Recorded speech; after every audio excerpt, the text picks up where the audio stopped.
Wow, nobody told me. I'm glad I checked. But all right, so I'm here. Got the day off.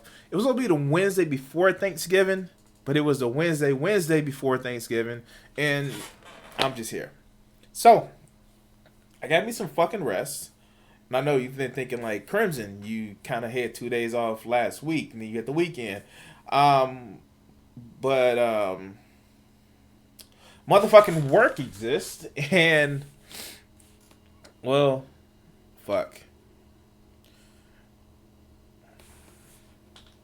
It's noon, and I'm sorry. I was taking so much time actually trying to prep for the stream because basically I'm trying to change a few things here and there, trying to update a few things here and there. Um,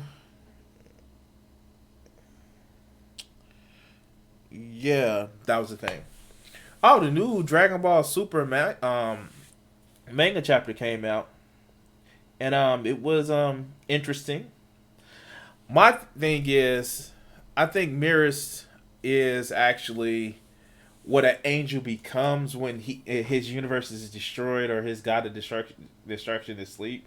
He's a child of the Grand Priest, which speculations and shit like that. But yeah, I know. Spoiler alert. Um, we're gonna continue the video that I started yesterday, and seeing that I have the day to my motherfucking self, I can actually work on this better. So I'm gonna actually go and oh, that's just the thing. I'm gonna actually go throw in the intro, and we're gonna come back and we're gonna start off where we were yesterday. So let's do it. This is Suo. Thank you for watching my video. Also, you can catch me on these social media platforms. And if you want to see some great art, hit my DeviantArt art page up. And finally, support my Patreon. Thanks.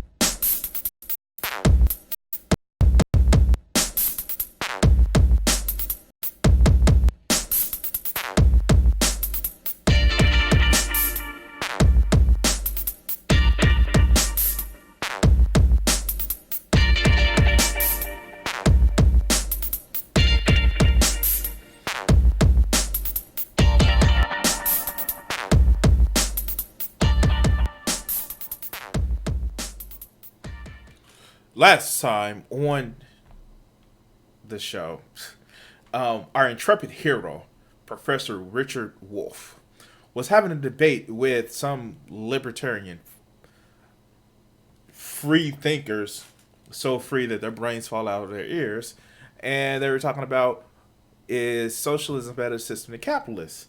And if you can go back and watch the video on my YouTube channel, you actually see that, yeah, the professor that he was going against, Epstein, not that one,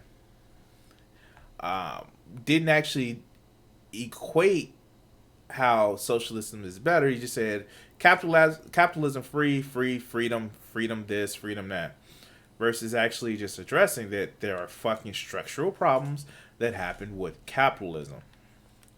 But it was no capitalism good, anything else is bad because reasons.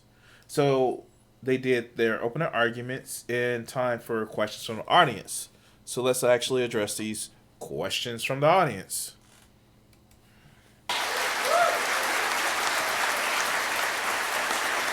All right. Well, thank you, Gene Epstein. The debate is joined. Now we're going to have 5 minutes of rebuttal each. Gentlemen, I'll suggest that you stay seated and use hand microphones. All right. I was confused with AT&T's different packages and which internet speed was right for our devices, but I found my way out. So, let's hear the questions. Go ahead. You want to go to the podium? Okay, we cannot keep these guys down, so we won't try. Richard, you have your option. I just want to remind people of a couple things. One is, remember that the proposition, the resolution under debate is, socialism is preferable to capitalism as an economic system that promotes freedom, equality, and prosperity. Follow Richard Wolff at Richard D. Wolff with 2 Fs.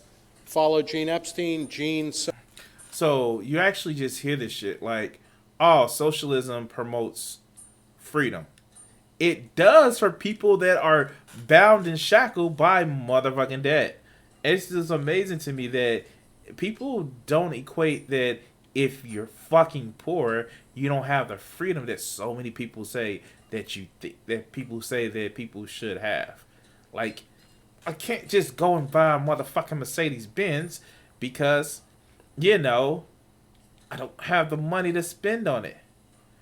But it's almost as if these people that praise fucking capitalism doesn't fucking understand that. And while I'm doing this, God, fucking lights. Let me throw on the glasses. Thank you. They're not prescription. I think I have to feel the need to say this for some normative reasons. They're not prescription. They're just fucking blue light. Because if I don't do that shit, I will need prescriptions eventually. Because blue light is a fucking thing. And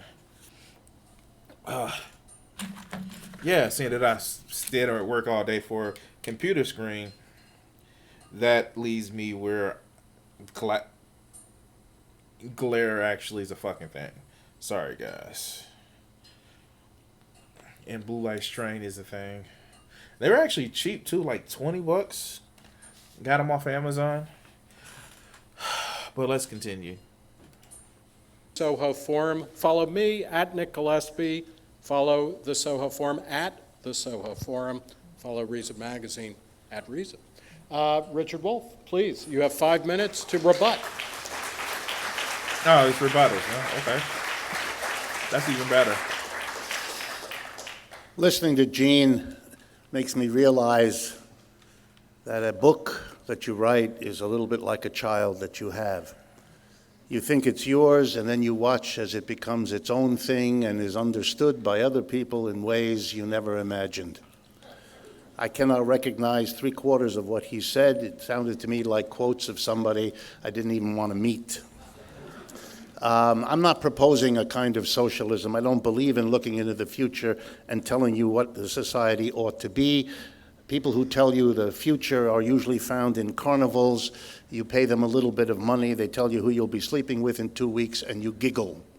If you actually take seriously what they've proposed, you need help. I'm not... So, and this is the thing. Nobody that is advocating for socialism now is advocating for the government to take over and do what the Soviet Union actually did. Nobody is advocating that. What a lot of us are advocating is that... That's better. A lot of us are advocating is that put a rein on corporations that are seeking to squash democracy, squash freedom, and just all in out just encourage more people to be able to have economic freedom. But let's continue. Proposing what a socialism would look like, number one. I'm talking about how you get beyond what we have. Because like in all societies, you're either satisfied with the way things are, or you're looking for how to make them better. If there's a genius in the United States, it's been that we've been willing, in many areas, to do better. But there's a taboo when it comes to economics, represented by what Gene said, that you really shouldn't look at that because it's only going to get worse. Those nasty politicians will do all the terrible things that should make you stay with what you have. Oh yes, tinker with the Federal Reserve or here, but don't change the fundamentals. So that's an interesting thing. This is a lot of interesting things that you hear from quote-unquote libertarians. They want you to say, okay, yeah, let's get rid of the Federal Reserve, but they never say anything about the Chamber of fucking Commerce. They say, oh yeah, we want you to go back to the gold standard, without thinking what the fuck that would actually do to everything, because nobody keeps that much gold on hand, and it just makes it easier for one group of people to fucking suppress another people, or suppress and oppress another group of people, because if all of your money and currency is in physical things that you can actually test, touch, taste, feel, and smell. Gold has a smell, obviously. People eat the shit. The thing is, that makes it finite. That makes it a resource that you can actually count how much it is. No matter how difficult it is, until somebody hits a fucking vein of motherfucking gold that you didn't know was going to be there.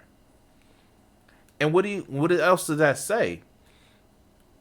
That also says that if you have enough strength, enough power, you can actually prevent other people from getting that wealth, and it still leaves you in the same situation that you're in now. But let's continue. Where did that come from? Where did the economic system get a pass? We debate about family life, we debate education, we debate our transportation system, but debate the fundamental structure of capitalism, which is not about markets and not about the government, but how you organize the production and distribution of the goods and services without which you cannot live. Slavery did it with masters and slaves. Feudalism did it with lords and serfs. Capitalism does it with employers and employees. And the whole purpose of my book and the work that we do and the new directions of socialism is to question and transform that. No more group of employers telling us all what to do and employees living in that undemocratic workplace. So, and this is the fucking thing. When you see shit like that, when you actually see where people want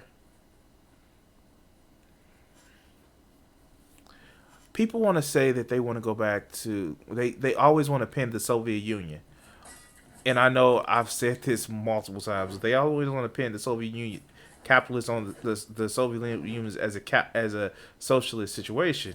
It was socialist in name only. It was socialism in the sense where you had, instead of private owners being the control of the market, it was literally just the state, and people accrued power that way. But what a lot of neo-socialists, and I guess that can be the term, you are using now, is to say, look, just give more people more power. And that would fucking help. But let's continue. And the whole notion of controlling the government so it doesn't oppress you in all the ways that Gene likes to enumerate is to create a social force at the base of society that could possibly prevent that. And making the mass of people in the workplace have the final say and power over what that workplace does means you don't have a small group of people in a government cutting a deal with a small group of people called employers at the expense of a large group of people called employees. That's the transformation at the base of society that will mark the 21st century's socialism. So that all the old arguments against the socialisms of the past, arguments predicated on what's wrong with the government and the overwhelming power of the government, they're not relevant anymore, because the thrust of socialism is at the base of society, not at the level of government. So a lot of this argument really isn't about the market system. A lot of the argument is, do we support hierarchies? And that's what it comes down to. You have people that think that no, power should be naturally determined by those who are your betters, and that your betters should rise to the top. And then you have people that says, hold on, why don't we all get a share of this power or this capability of this self-determination? Why don't we all share this? That's why you see so many people that are socialists are fucking egalitarians, feminists. You see so many of these people that are socialists that support LGBTQ plus movements. That's what it's about. Not having just one person sit back and say, well, you need to listen to the top. And thank you, Jill. Jill is in the chat, everybody. Jill, my tsundere. Thank you, Jill. Thank you for joining the chat. My little tsundere. Anyway, so yes, Jill, socialism is demonic in a sense where socialism lets you do what you want to do instead of falling down and being somebody else's, being listened to what you're being told, because no matter how cruel, no matter how evil, wicked, or duplicit Yahweh would actually be, they may not know everything. But thank you, Jill. Jill, my tsundere. Thank you for watching, man. You know you my little tsundere. Crimson Coon. There's a reason Karl Marx wrote no books about the state and endlessly studied the production and distribution of goods and services, because that's the core of the economy he wanted to take us beyond. And that's the problem we have. We have let that go as if there's something necessary or holy or sacrosanct about that way of organizing production. So we all take it for granted. We shouldn't. We never should have. The impulse to democracy ought to have been applied in the workplace. And as for the arguments, gee, you wouldn't want to go to all those meetings. Those were the arguments of the kings. We don't need democracy. The mass of people haven't the time or the interest or the intellect or the education or the training or the... Come on. We ought to recognize... So, let me let him finish. Those kinds of arguments against change for what they are. So, and yeah, just going back to that, and I know I said in the last video, you actually hear people that say, well, working people don't have the time to do it. Maybe if we fucking gave them, maybe we stopped treating people like, chattel in all but name only, they would have the time to spend going to the meetings and helping making decisions. Because here's the thing, people will take the time to make decisions for their own self-interest. They're doing it right now. They're called fucking politicians. The problem is, certain people that have so much power don't want to actually have other people to have the ability to make decisions. That's why you see so many people that says, no, we do this way. No, we do this that way, because it's always been done that way, because they don't want to give up their power. They don't want to give up their seat to actually make it for others to make a decisions on how things should fucking be, because they may not have as much say. I was literally watching this morning, watching a Hugo and Jake, and I don't know if Hugo decided on their transition name. I don't know. I missed the other video. But they were talking about Ben Shapiro. And literally, it's, why won't you just follow what I tell you to do? Why won't you just listen to what I'm telling you, no matter how much it hurts you, no matter how much you telling me it's hurting? And that's what a lot of these motherfuckers are.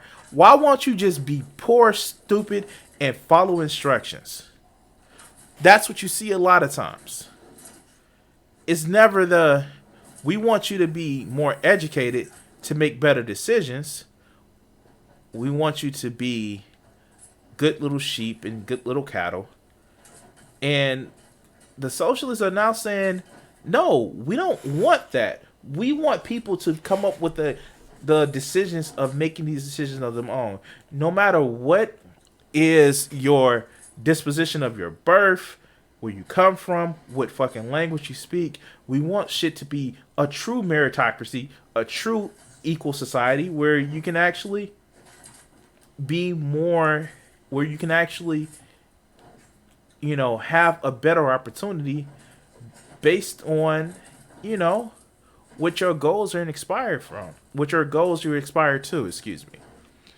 It's one of those things that I always say, what would have happened if there was really a technological evolution where you see a lot of African Americans who would have been the ones that mostly would have streamed games? Because we were playing them. If you had it to play, you fucking had a Super Nintendo. You had a Sega Genesis. When I was coming up, I couldn't picture this. I'm sorry, had to go into the juicy.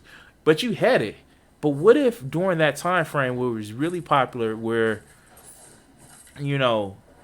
African Americans would have been able to stream more, what will the streaming landscape be?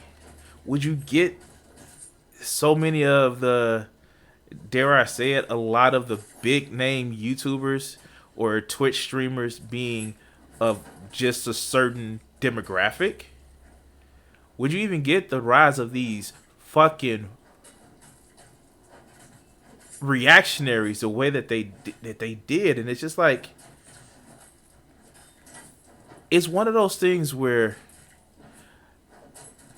it's just a request to make sure that more people have the opportunity to be heard and seen, and not just do what we tell you to do. But let's continue. They're fearful.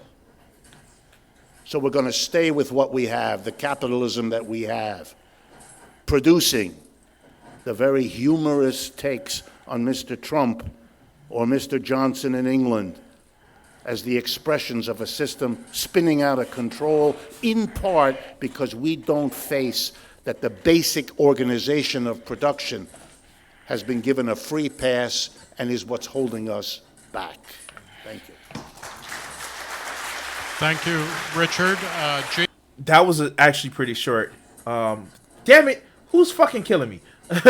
All right, so that was it. It's again what Professor Wolf is actually making a point here to say is that, we're not saying that you should totally uproot and make everything mandated by the state. No.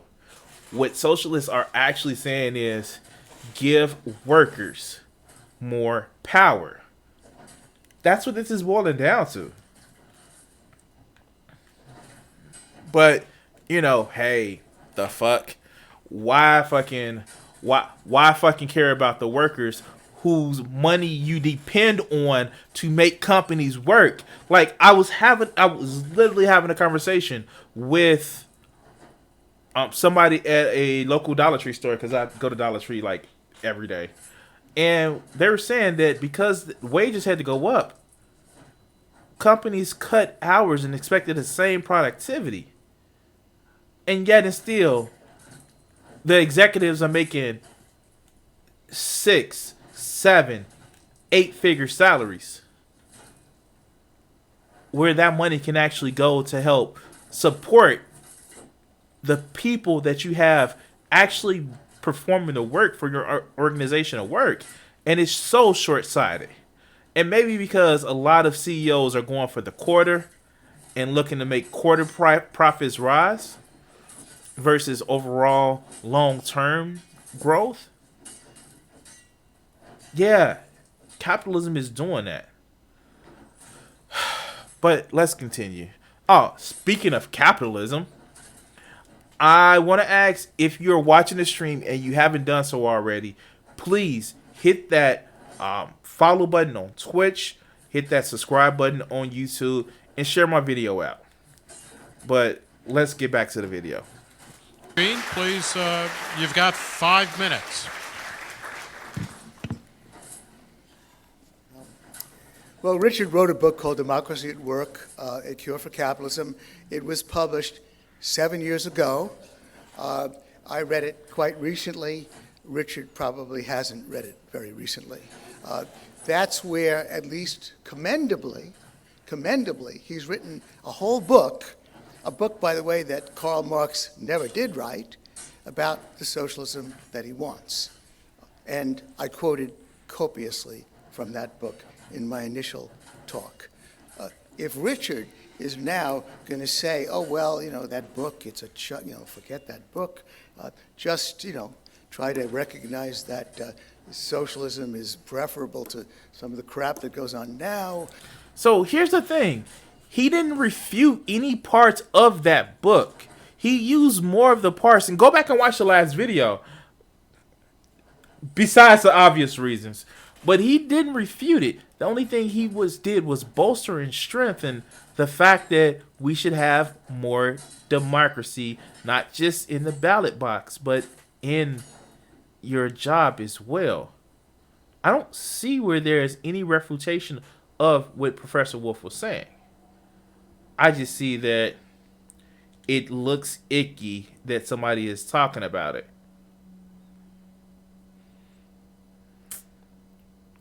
I don't need that one. Need that. Definitely need that. It feels icky that somebody is okaying this. It feels icky that, I guess there's nothing around here. That people are poor people may have more economic power. Yeah, what the fuck? What the fuck is that? But no, motherfucker. That is something that is beneficial to everyone. But let's continue. Then we'd have to say, Richard, we've been hearing that for over a century, from socialists. Then we had the Soviet Union, there's Stalin, then we had Mao, then we've had a lot of mess from your socialism. But we've had even more mess from capitalism. What people don't like, I don't get why people just don't say slavery was a function of capitalism. Like, they don't want to actually admit that, as if they know that it is a fucked up situation, that slavery was a function of capitalism. It was. That's what fucking happened. It supported rich, wealthy motherfuckers to get away with having free labor. That's just a given. And it supported the thing. It supported quite literally it supported an idea of upward mobility to say, well, you can actually be better too, because you're better you're better than the slave, and one day you actually may have the capability of having a slave, and that's gonna be good for you too. And it's just like, what the fuck? Like, really? Or are we talking about people that die of hunger, not because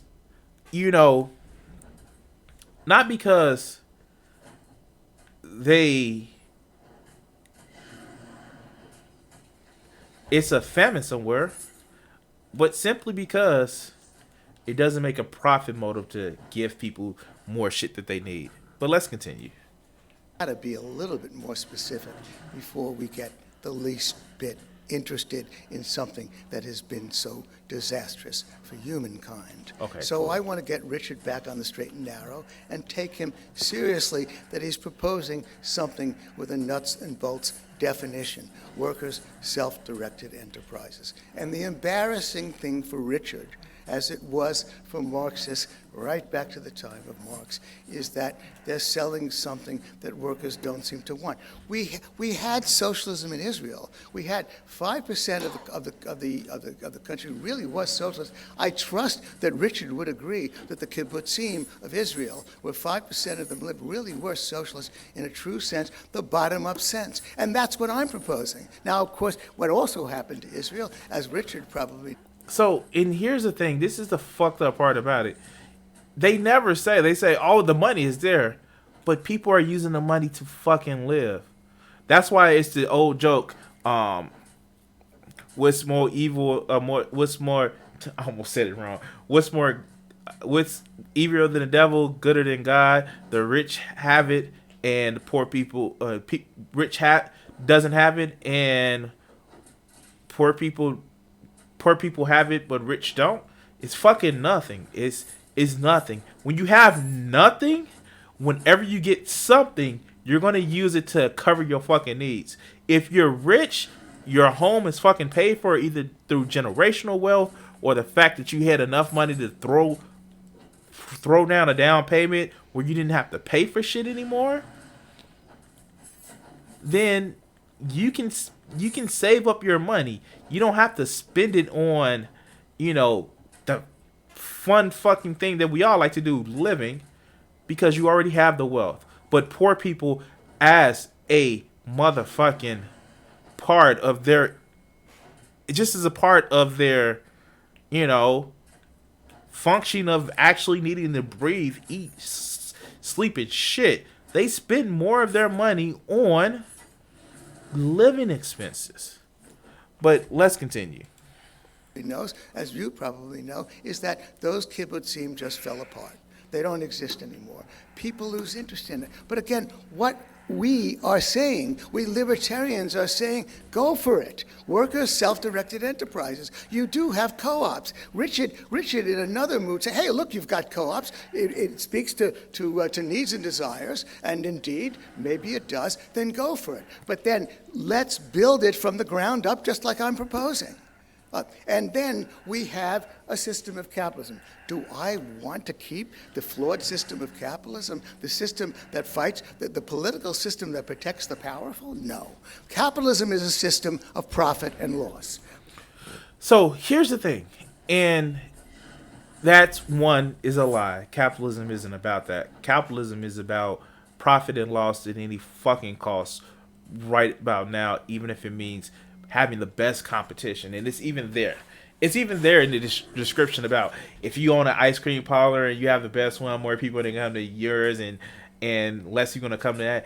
And what they fail to really highlight is that means somebody's livelihood is destroyed. But let's continue. Profits encourage risk-taking. Losses encourage prudence.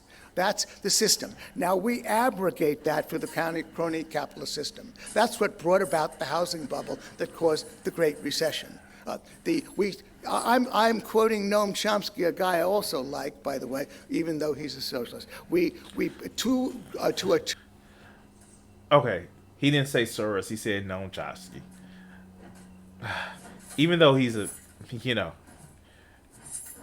he's a rich fuck, but like this is the fucking thing. You never actually hear people say Noam Chomsky is advocating is like, you always hear Soros checks, and Soros is a fucking billionaire that loves giving away, it loves making money, but you never hear Soros you never hear Noam Chomsky as the big socialist boogeyman, where he is a big motherfucking socialist boogeyman because he actually follows up with the shit that he says. But let's continue. To great extent, we privatize profits and we socialize losses. That's what the Federal Reserve does. That's what it's all about. Do I want to sit back and like the system? By God, no. We have a crony capitalist system, by the way, that shafts people of limited means most of all, that defends the rich and powerful, and there have been victories against it. We used to have an airline cartel protected by the Civil Aeronautics Board. Then somebody noticed that where the CAB didn't dominate, a flight between LA and San Francisco within the same state cost half what it cost to fly from Washington to Boston, or Washington, D.C. rather, to Boston. Same distance, twice as expensive because of government. So here's the thing about that. But you also have it where pilots are literally starving to death.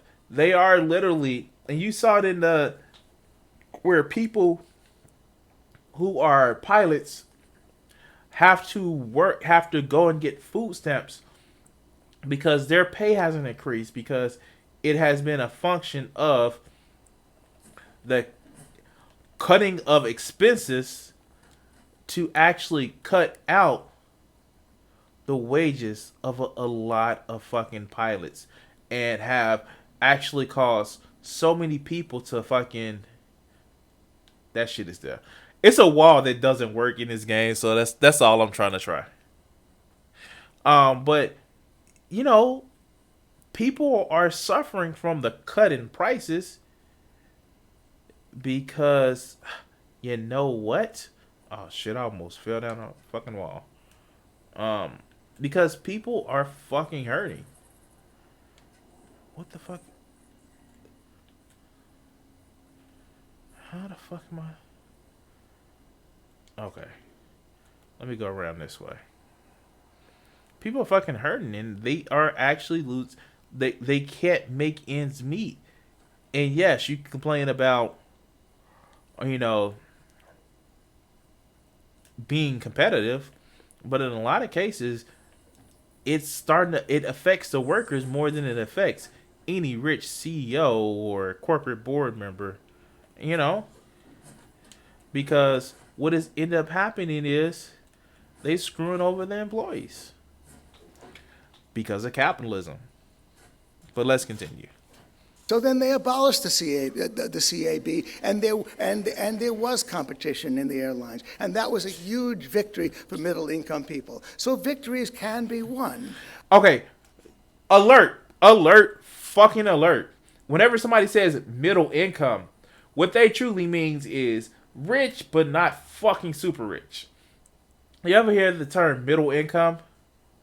Well, because the super rich have made such a fucking killing, middle income means the people that are wealthy, but not too wealthy. They can buy only city or town politicians. They can't work their way up to state politicians yet. That's what middle income means. But let's continue.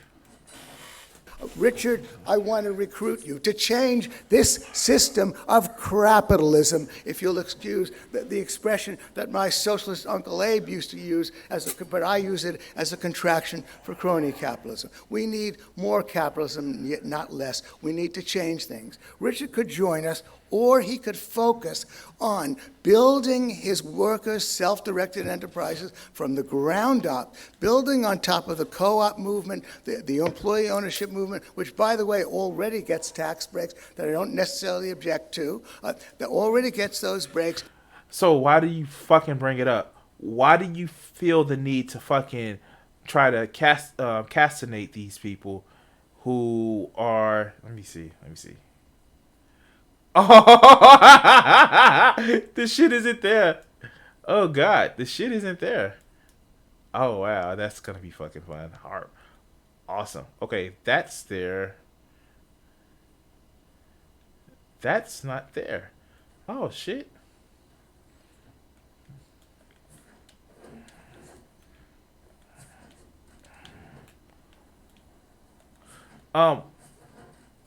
You don't want more motherfucking employee co-ops where employees have more control, because that would throw the fucking system into a place where it can't control. Because capitalism depends on control.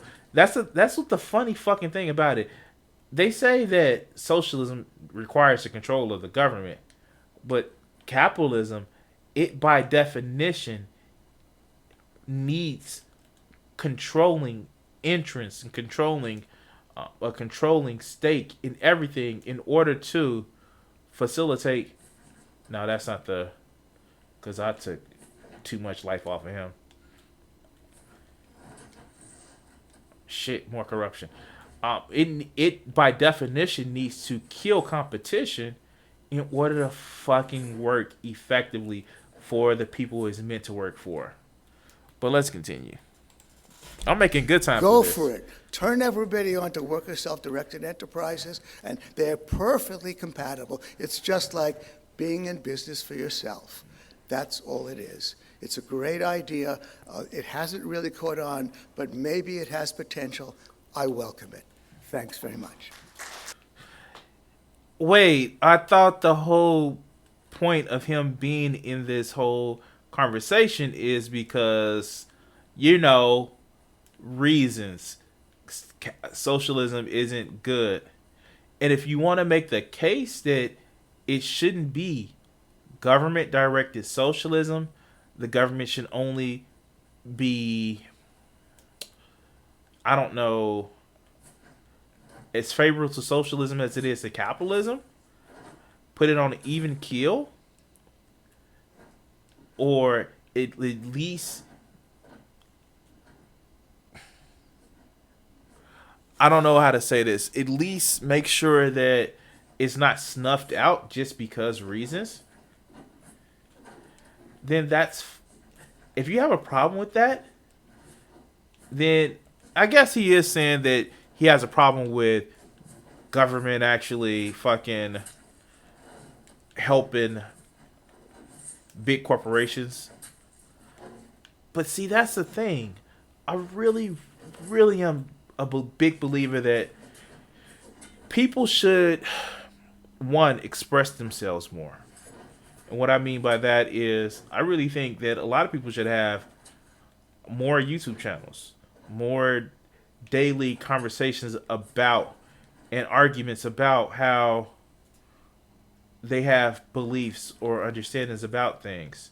I really do think that's actually beneficial to everyone, because what that does is encourage people to engage in conversations. It encourages people to engage in discussions and to actually engage in more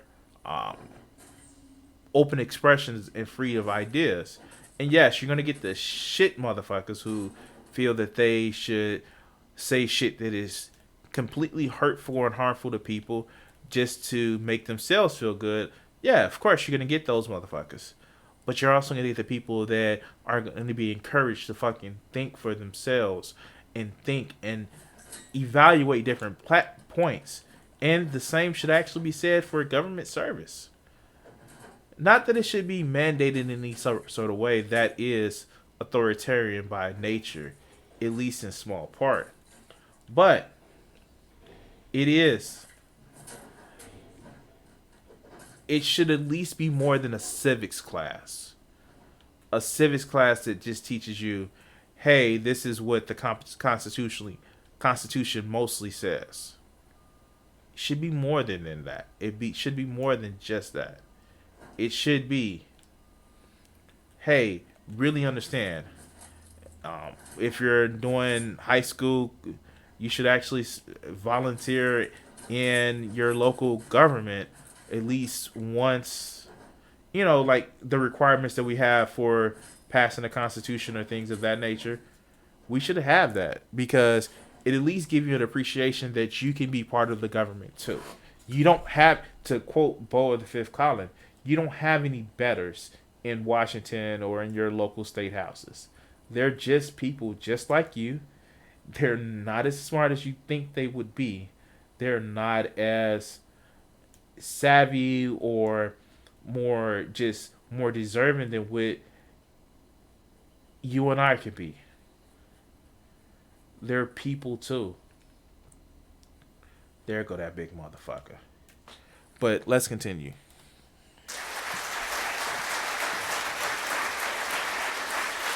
All right. Thank you, Gene Epstein and Richard Wolf. We're now ready to do the audience Q&A.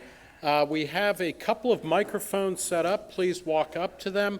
I am going to be, I realize that each of you probably on some level view the other as a Nazi. I am going to be, which is wrong on both counts, but I'm going to be a Nazi. I'm going to ask you to state a question. We don't want to hear a lot of speeches. We want to hear questions. Direct them to either or both people, debaters. So let's go, and we're going to start right now. Go. First question. Hello, my name is Nicholas Jacobi. I'm from Germany, native German, and it took me 35 years and winning the green card lottery before learning what libertarianism is. I studied social science in Germany. Okay. So, okay, he's going to make the point is, I said no speeches. And as capitalist as Germany is, it's still more of a fucking socialist. It's right wing. It's not right wing. It's not even right wing socialist. It's on the spectrum of socialist. It's more on the right wing part of it. but they are out and out socialists. Part of the rules in a lot of companies in Germany is that regular rank and file employees have to be part of the board in order to help make decisions. Imagine that shit in the USA where, regular workers had the opportunity to be part of the decisions making of the company and not just told what to do. But, let's continue. Thank you. What's the question? And I would like to know from Mr. Wolf why he thinks that it was not possible for me to learn about libertarianism and tyranny of the majority, even though I studied social science and taught it for 7 years at high school. Yeah, I'm now 38 years old and it took me moving here. But you learned it obviously before you learned about Marxism before you even left high school, because if you know about the term when you start studying, I would say it was much easier for you to find out about the other side than me. Okay. So the thing about it is, the whole point of the story, and you can go back to my other video, it wasn't that you didn't hear about the term Marxism. The term, what you heard was, it was taboo to speak of. Just like saying, agnostic and atheist. Those are taboo terms. Things that'll get you looked at funny if you even bring it up, because why aren't you part of the groupthink of the people who say, even if I don't believe in it, I'm just going to accept it because I don't want to stand out.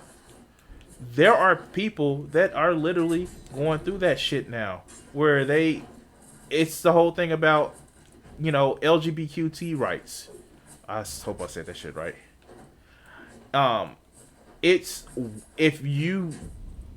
Why don't you just pretend that you're okay with it because everybody else does? And that is a long time. It's a hot hegemony that people in the U.S. were trying to actually stay in because they didn't want to seem out of the normal. But let's continue. That studied social science and Thank you. taught it. Okay, thank you. Richard, please use a microphone. Hold one up. And I guess it should be on. Could you? Can you hear me? Yes. Okay. Okay, so the question was basically, What was he was that question? calling BS on the idea that you couldn't learn about Marxism. And the question was that I really could, or that you want to know why That I you have. couldn't? Okay, so He took a long time, and you took a very short time. Why is He's saying that? libertarianism is harder to learn about than Marxism in today's I society. never indicated the number of years it took me to learn Marxism. Okay, Richard, can I Yeah, he said that it was difficult to learn. And that's the thing. They're trying to set up, the guy was trying to set up a straw man. It was like, oh, I learned about it in high school. Because you're in a fucking country whose economic policy actually works, that actually does it. That's kind of the fucking point.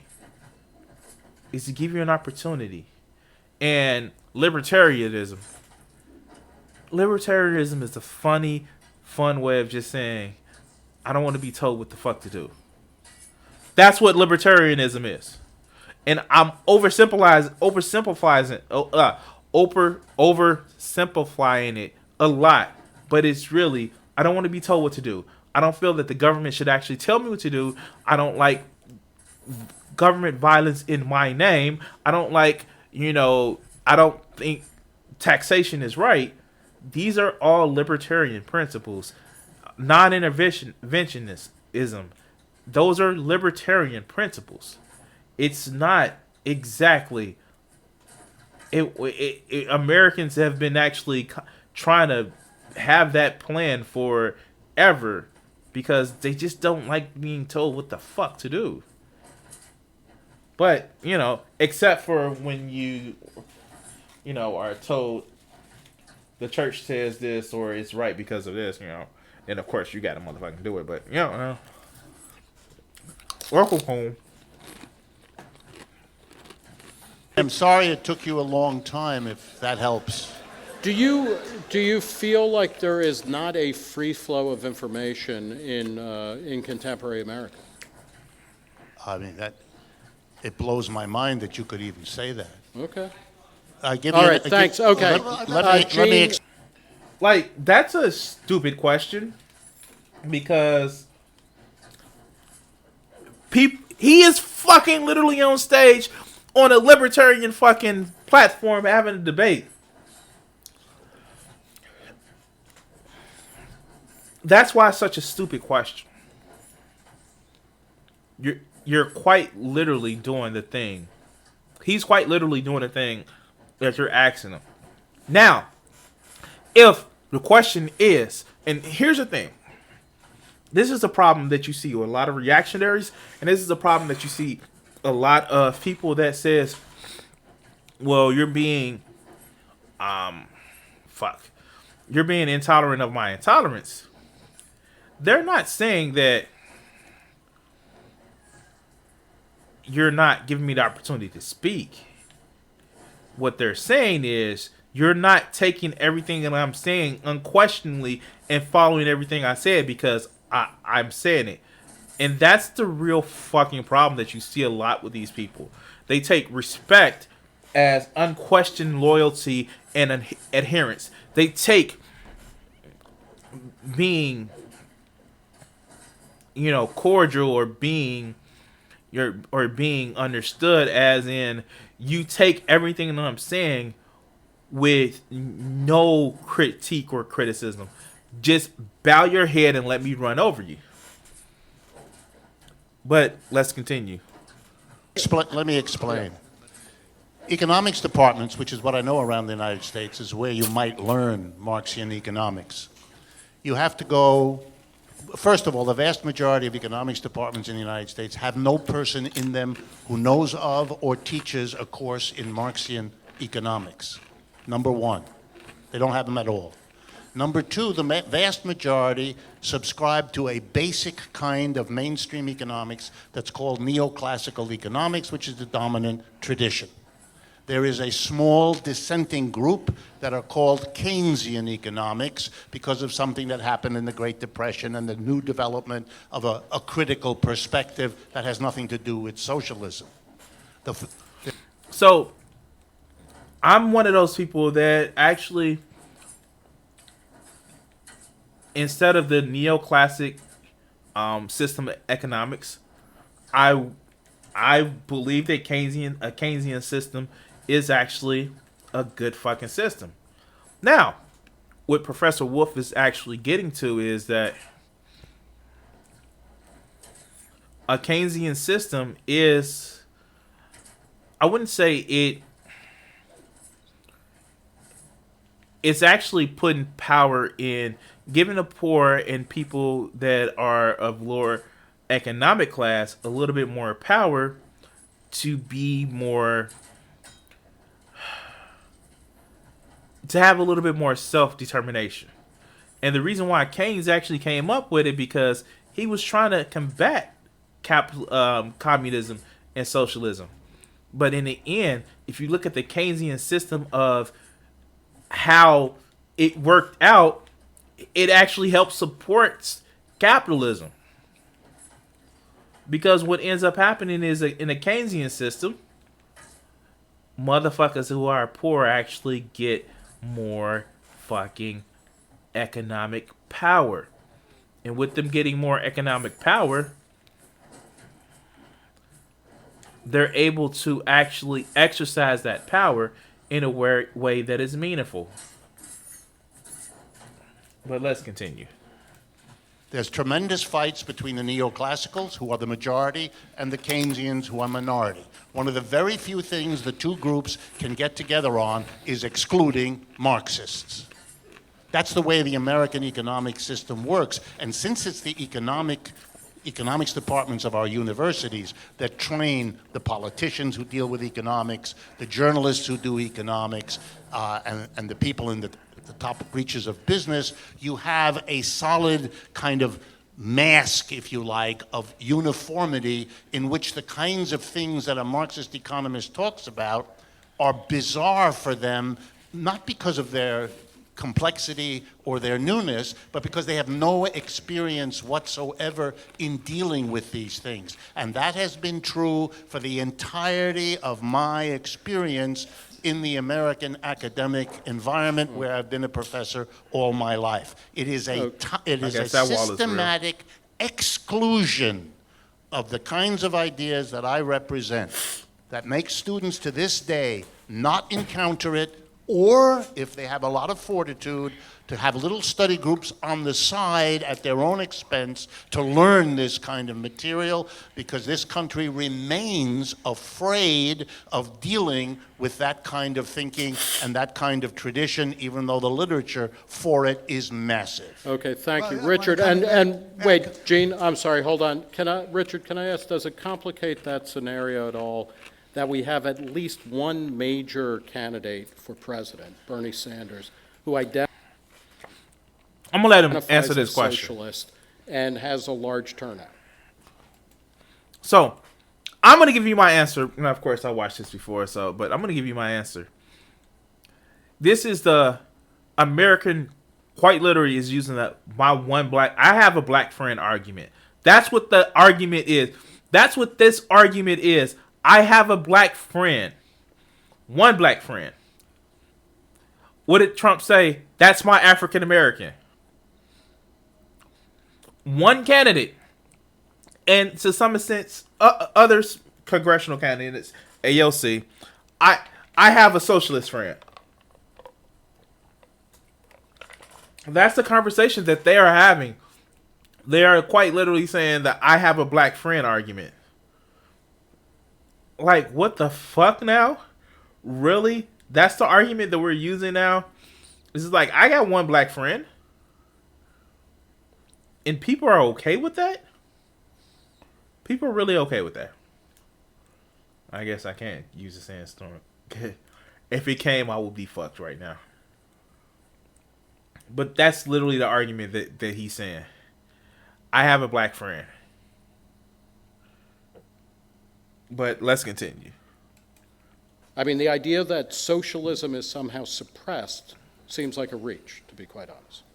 Bernie Sanders is the first candidate in 75 years not to disown that title as part of the requirement not to commit political suicide. And you want me, the first time in 2016 that he dared do it, breaking that taboo, I'm supposed to pretend that the one person so far done it in 75 years undoes what I just said? You got to be kidding. That's right. Hey. Oh, shit. This is the reason why I love this man. He was like, the fuck? It's like, you got to be fucking kidding me. And like, you could just tell that he wanted like, shut the fuck up. What the fuck? Okay. What the fuck is right here?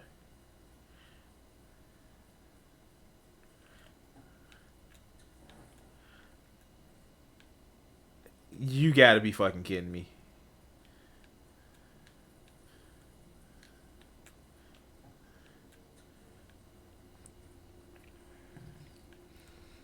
Oh wow. Okay. I'm sorry. I did not realize that was a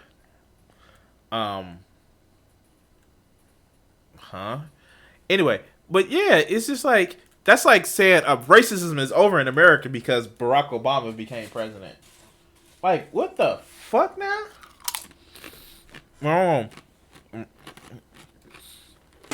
And Richard, I'll look forward to the first time a major party candidate actually explicitly is libertarian. Gene, do you have a comment? I completely agree with Richard. Is this on? Yes, it's on. It's on? It is on? Okay. Yes, it's on. Thanks. Yeah, I completely agree with Richard that that there's a lot of mind rot in the academic departments on economics. Most of these economists basically want to run the world. They want to pretend that economics is a branch of mathematics. It's a waste of time for the most part.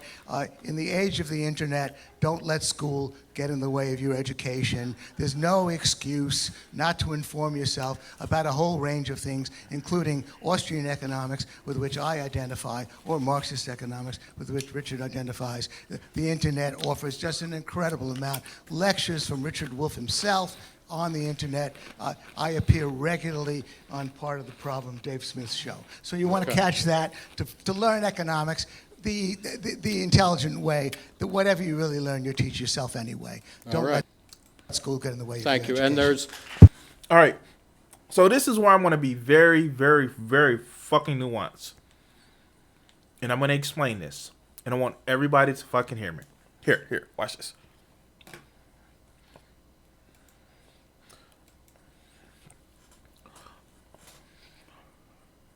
There is nothing wrong with fucking education. Education is key. You should be learning throughout your motherfucking life. And here's the big thing. Here's the thing. The concept of going to school and learning things from people that may actually have some experience either teaching or doing things is fucking awesome. You should never, ever turn down learning more throughout your life. You should never turn down going to motherfucking school to actually become more productive and learn different things throughout the motherfucking world. College is motherfucking awesome. It is something that would help facilitate learning and would help facilitate you becoming a better person to learn more about some of the things that you may be interested in learning, or a way of actually growing to becoming a better person. The fucking way we fund people going to college is fucking horrible. The way we actually use it to enrich motherfuckers in order to have some fucking profit motive is fucking horrible. In the end, we need a better way of funding education. That being said, don't ever let somebody tell you that going to school is not advantageous of... That motherfucker burn forever. God damn, that motherfucking burn forever. Is not advantageous of you. You know, I don't want you to actually fall into the trap of saying, well, it's not advantageous of you going to fucking school because your professors don't know anything and you'll never learn anything from going to school. That's bullshit. You'll learn a lot from going to school. And it's an argument that I have. If I didn't have to work all day and it wasn't fucking super unaffordable, because I can't take the resources devoted to going to school or the time, I would be in motherfucking school. Art school, journalism. Don't let this fucking idiot sit back and say, well, people who... Don't let these idiots sit back and say, people, you don't need to go to school. No, there are certain shit you have to learn from other people's. You can't be an autodidact about everything. And yes, YouTube videos actually help provide information as long as going through and reading things. See, that's the thing. That's the thing that you never really hear from these motherfuckers. That, you know, certain shit, you also have to, you just can't watch a video. There is reading required. There are the research that you have to do. Shit actually required you actually learning. But never discount school. We just have to, like healthcare, find a way of helping support it and helping make sure that people can afford it so they can just become better people. And I'm somebody who went to college and had a ton of debt without even finishing all of my college courses.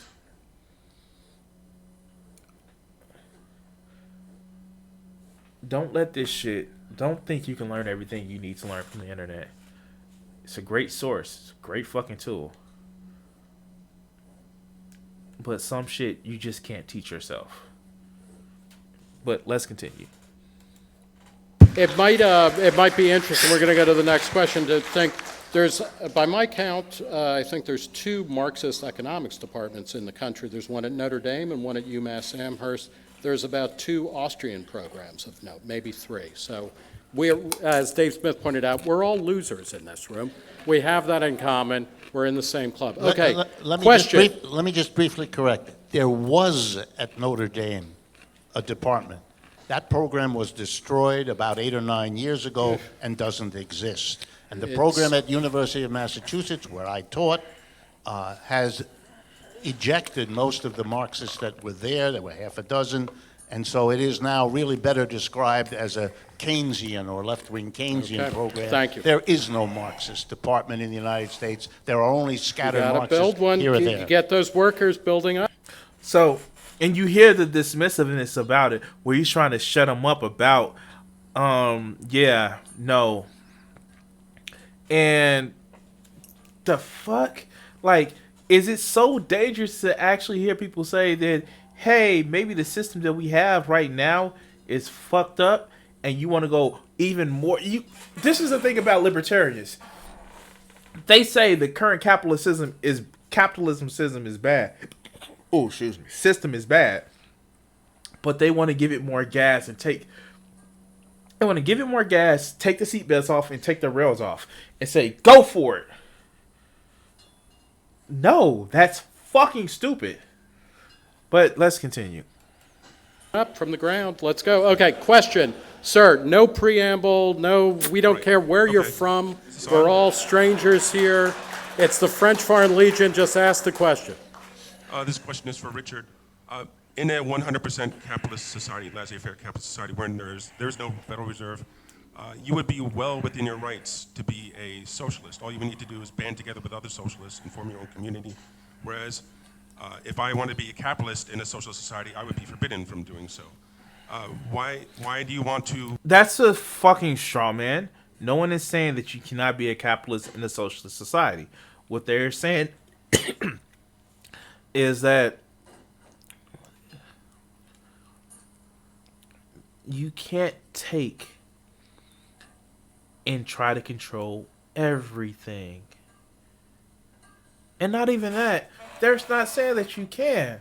They're saying that when you're looking to try to control everything, we're going to try to get more people than what you can muster by your one self to fucking control everything.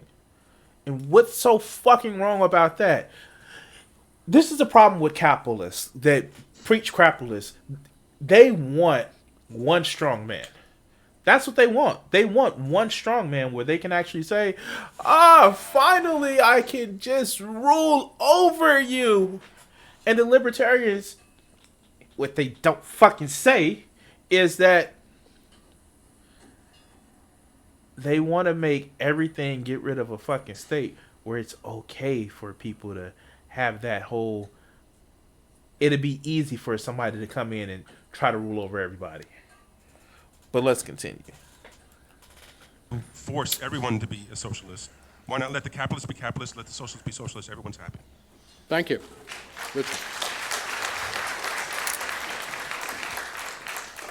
First of all, in whatever socialist societies you're referring to, and the major one in the world today is the People's Republic of China that uses that name, they are busily encouraging people to form and develop capitalist enterprises. So the premise of your question is wrong, number one.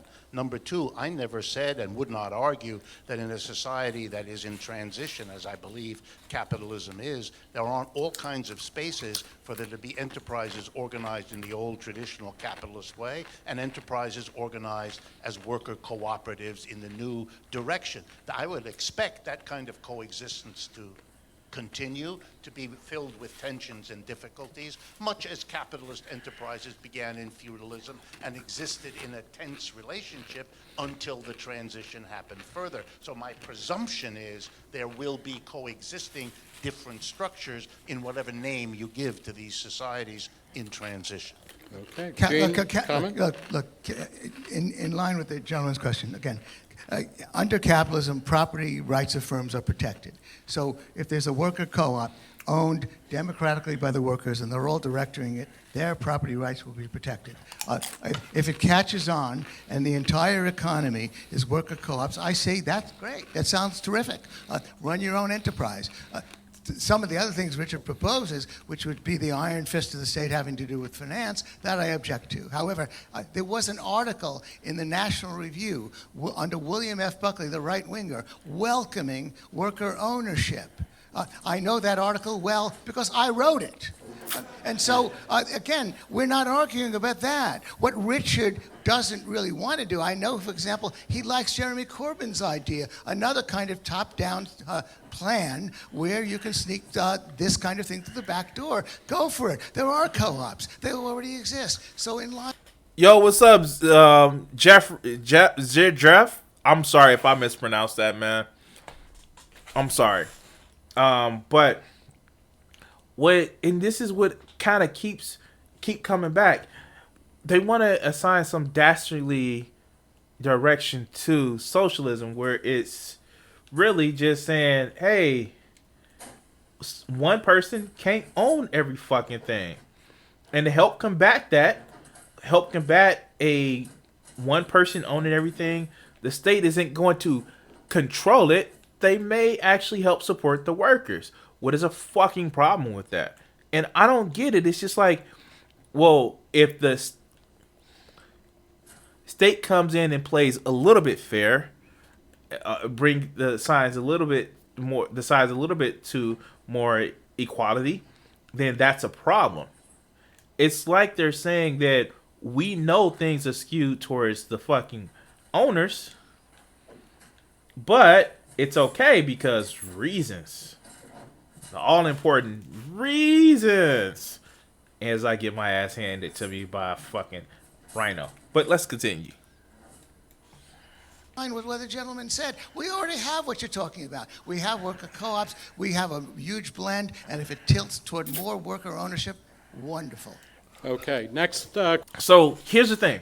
Great. If everybody's so concerned with making sure that it's great, why don't we actually support more of a greater minimum, heavier minimum wage or higher minimum wage? That's the number that I'm looking for. Because, yeah, I knew that shit was about to happen.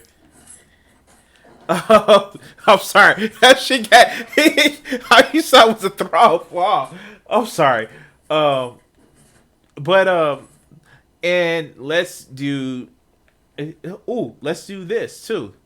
And I know the people that are big libertarians, they're going to hate this shit. But let's raise the minimum wage and also,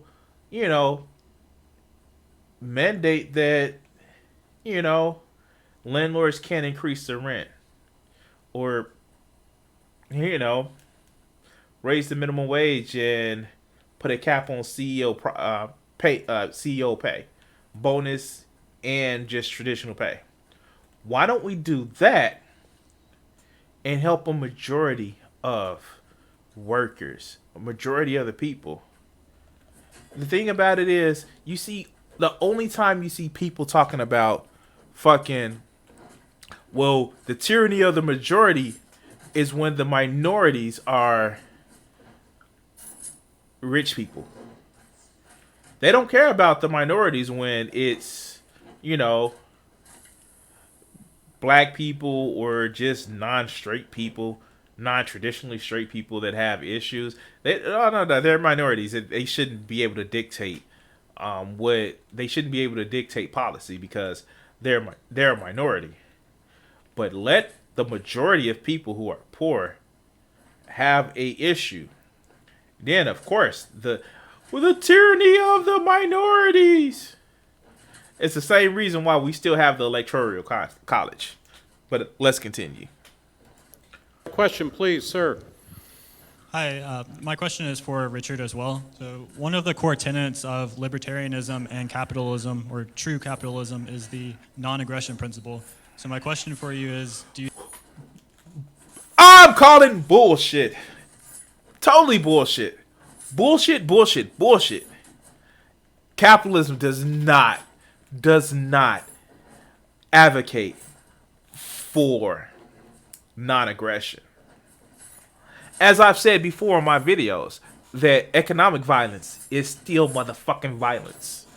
If you can't eat, you just as dead as somebody shot you with a motherfucking bullet. If you have nowhere to sleep and it's fucking cold or hot or any extreme weather conditions, you're still dead.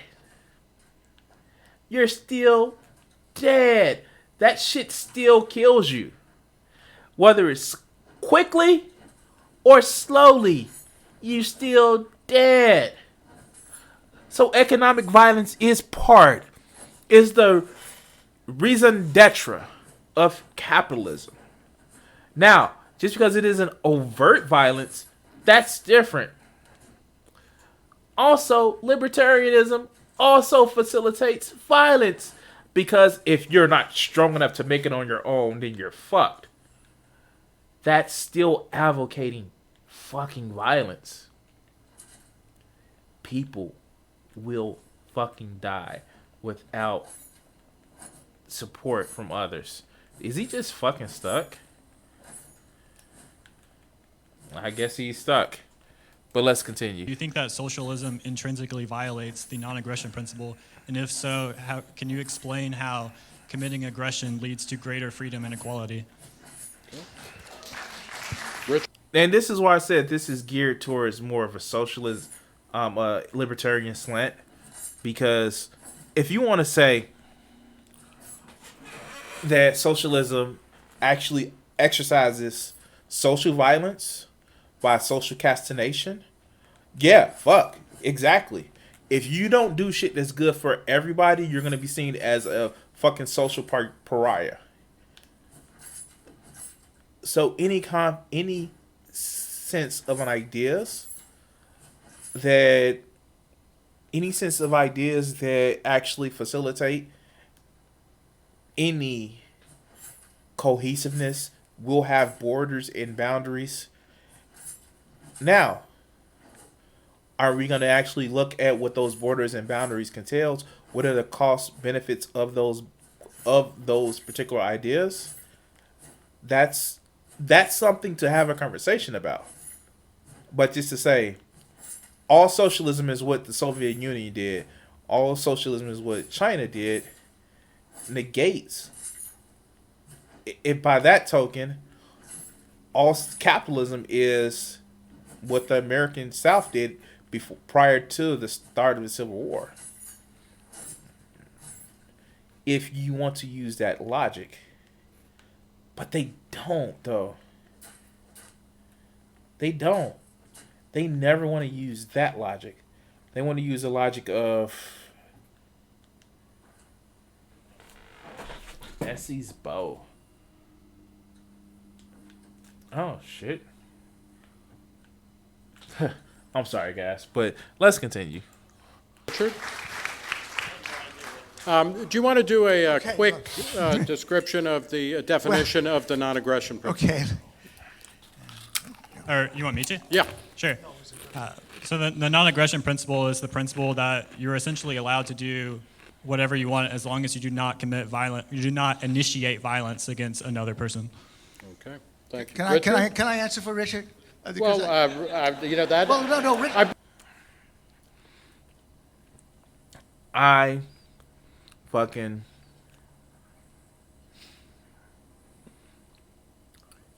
I want to commend Professor Wolf for going into this situation. And he's not openly, for the most part, openly hostile towards these people. He's actively being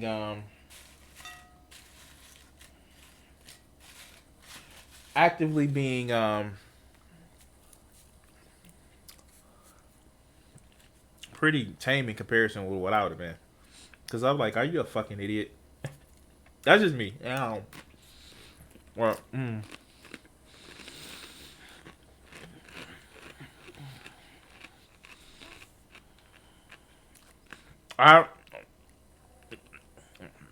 by your implication that socialism does nothing but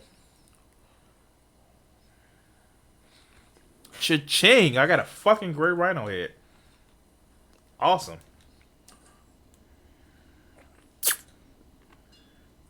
Was it gray or white?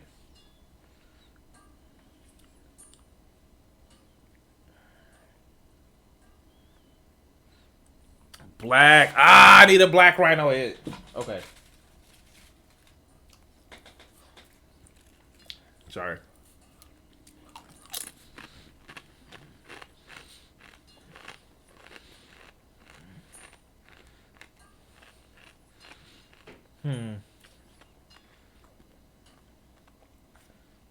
What can I do with this shit?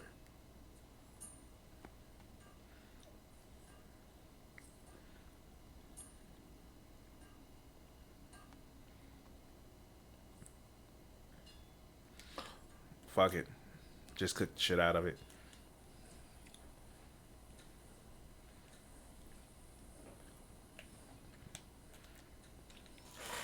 Have me some meat. Anyway, it's just, I don't know, guys. It's just, I don't fucking know. Let's let this continue. I'm almost finished with this. Damn, I got another 30 minutes. Fuck. I believe Gene. Nick, let's Richard let Richard. Nick, okay, Nick, Richard, you're good with that? Richard okay. wants me to answer. Gene, please. Thank you, Nick. This is Gene Epstein of One Man Show. Look, what's Richard's answer? Richard's answer is, well, you're free to starve, under capitalism. If you don't work, you don't get a job, you're going to starve. That's aggression. So again, forgive me, but you're coming at Richard from left field, because he's going to say that clearly the capitalist system commits aggression because you're going to starve unless you get a job. And then, of course, we have a lot of answers to that. Somehow or other, all the starvation tends to happen in socialist countries, not in this country. But I think I got Richard fired up. He's going to answer. What? There's no starvation in America? What the fuck are you talking about, dog? American is nothing. Wow. Okay. We're really going to go there? If it wasn't... The reason why starvation isn't exasperated in America like it would be in other countries, because we have fucking socialist programs where, they give you some stamps that you can use to buy food. We have these programs, albeit not even robust enough as they need to be, but we have these fucking programs that help more people not fucking starve. And quite literally,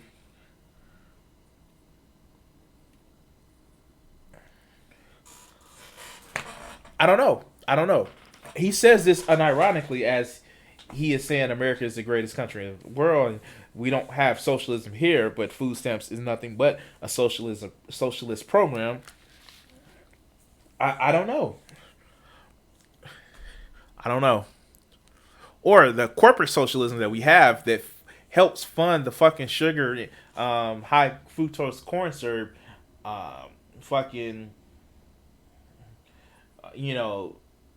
lobby that has, we have socialism here, And you can't complain about crony capitalism and then say that you want to get rid of the corporate capitalism where so much shit is actually subsidized by the government, which is fucking socialism.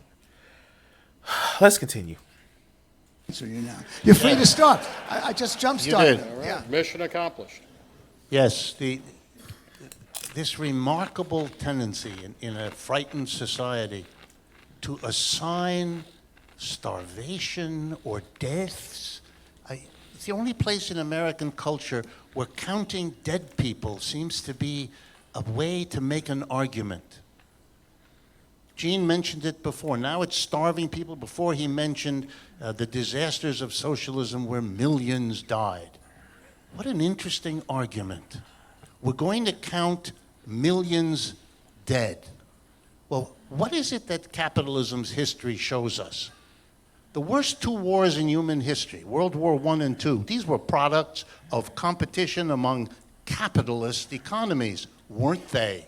400 years of colonialism destroying 2/3 of the world were products of capitalist accumulation and competition. What kind of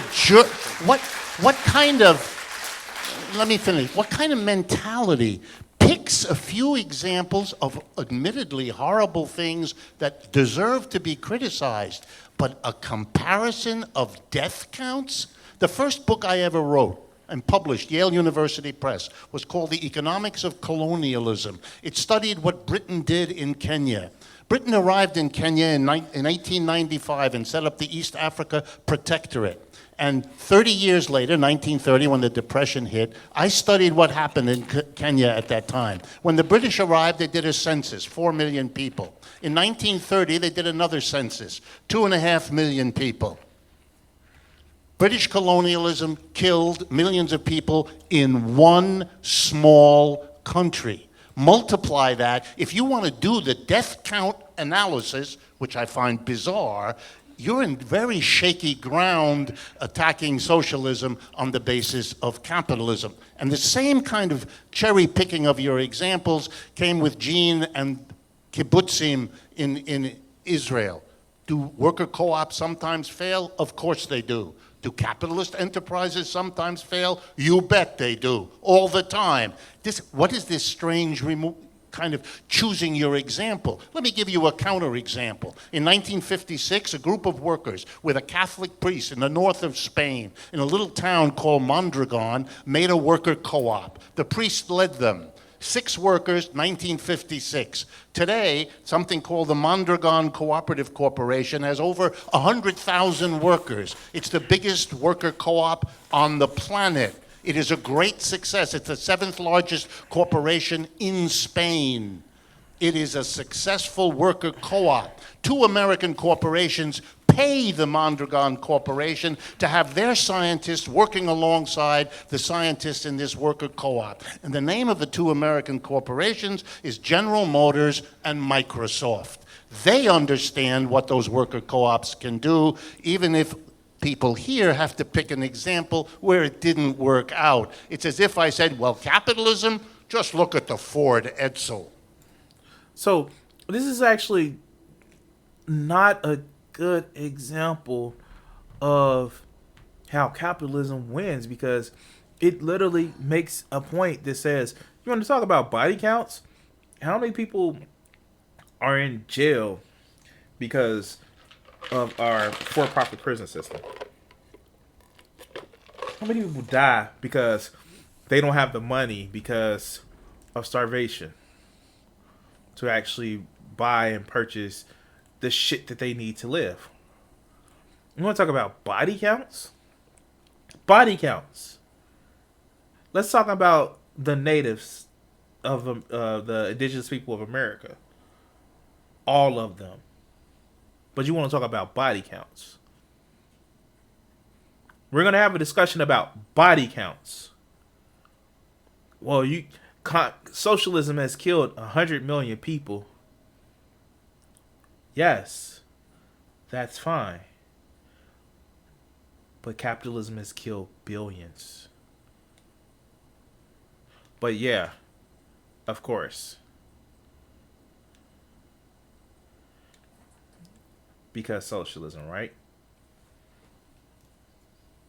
And let's just talk about some of the socialist programs. TCP/IP is a socialist invention because it was invented by the military. It wasn't a fucking profit motive. Nylon, the fucking tire. We don't have rubber tires. We have nylon tires, and that's a key thing to actually make mention of. It was a fucking socialist thing to actually do because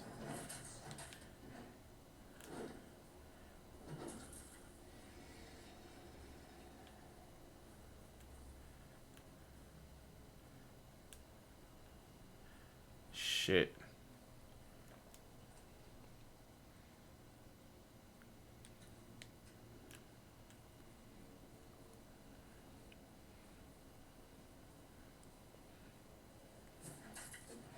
It was a socialist development because, you know, it was paid for by the government. It wasn't some big, we need to make profit off of it. No, it was quite literally something where people actually wanted to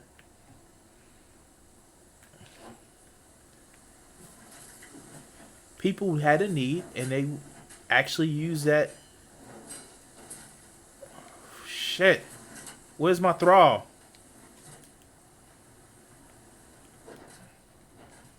There go my thrall. People had a need, and that need actually helped spawn another industry. And guess who fucking did it? The government. Supercomputers. It was done by the government. No.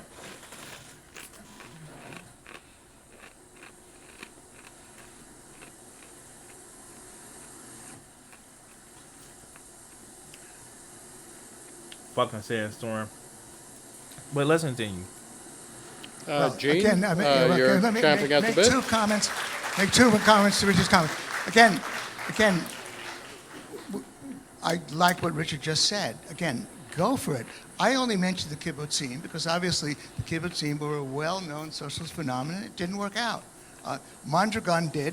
I was very interested in the worker ownership movement in the 1980s, ironically, by the way. When I was senior economist in the New York Stock Exchange, I was going to all the meetings. We were hearing about Mondragon all the time in the 1980s. 30 years have passed, and we don't have a Mondragon in the U.S. So I encourage Richard to go for it. Build it. Capitalism will love it. Why not? So again, I'm not trying to discourage Richard about going for it. I'm just saying that he has the means to do it. He can start that revolution right away within the context of capitalism. With respect to the body count point, the only point that's being made in this case, and again, I honestly apologize to Richard for backing him in the sense that he seems to be now defending the state capitalism that he objects to. He wrote a whole book, collaborated in a whole book, in which he condemned the Soviet Union as state capitalist. So he doesn't really want to defend those old line socialisms. But the difference in terms of body count is that this was what governments did to their own citizens. These famines, because they couldn't. Remember, it's wrong because of what governments did to their citizens. Remember that conversation. Remember that's what he said. But let's continue. Run the agriculture right. The worst getting on top.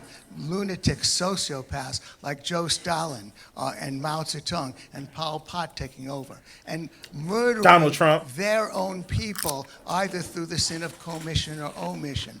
That's the difference. Oh, God, of course, the body count with respect to war, 2 million people, killed in Iraq and Vietnam. Of course, our body count with... Did he just throw out a U.S. government fucking policy of Iraq, Vietnam, where we were fighting as the U.S. our way of life, which includes capitalism? Did he really just say that shit? I'm sorry. It's like he's talking so fast to talk himself into a fucking corner himself that he doesn't understand. Let's continue. With respect to wars abroad, horrible. Richard and I completely agree about that. We're talking about the body count of governments against their own people under socialism. Okay. That's the bad record we're talking about. Socialism is bad because the body counts against their own people. Mind you, the Iraq War wasn't against the U.S. people. But let's continue. Question, sir. And by the way, if there are in fact any women in the room, it would be nice to hear from you. Okay, scoot up to the front of the line, sir. Notice that he has to say this shit. Notice he has to encourage the shit to make it seem like they're doing they're having a fair conversation. You've got a man bun. That's close enough. Okay, we're transitioning.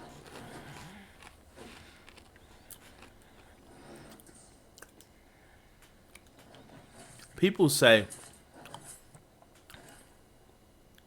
libertarians aren't conservatives. People say libertarians aren't traditional Republicans. People say libertarians are better than traditional Republicans. Just because you're not repeating the same things that traditional Republicans are saying doesn't mean that the shit isn't actually rhyming.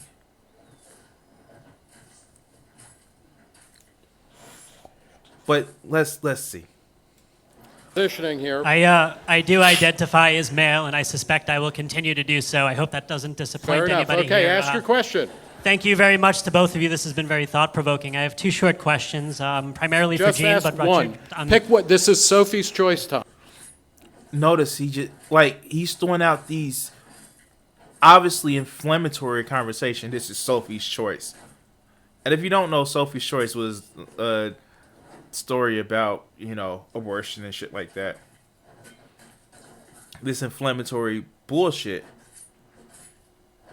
And Richard Wolff is he's fucking owning a crowd. Not only is he owning a crowd, but he's calling out obvious bullshit to the point where Epstein is sitting up here and just saying, is fucking just like, well, I have to try to talk out.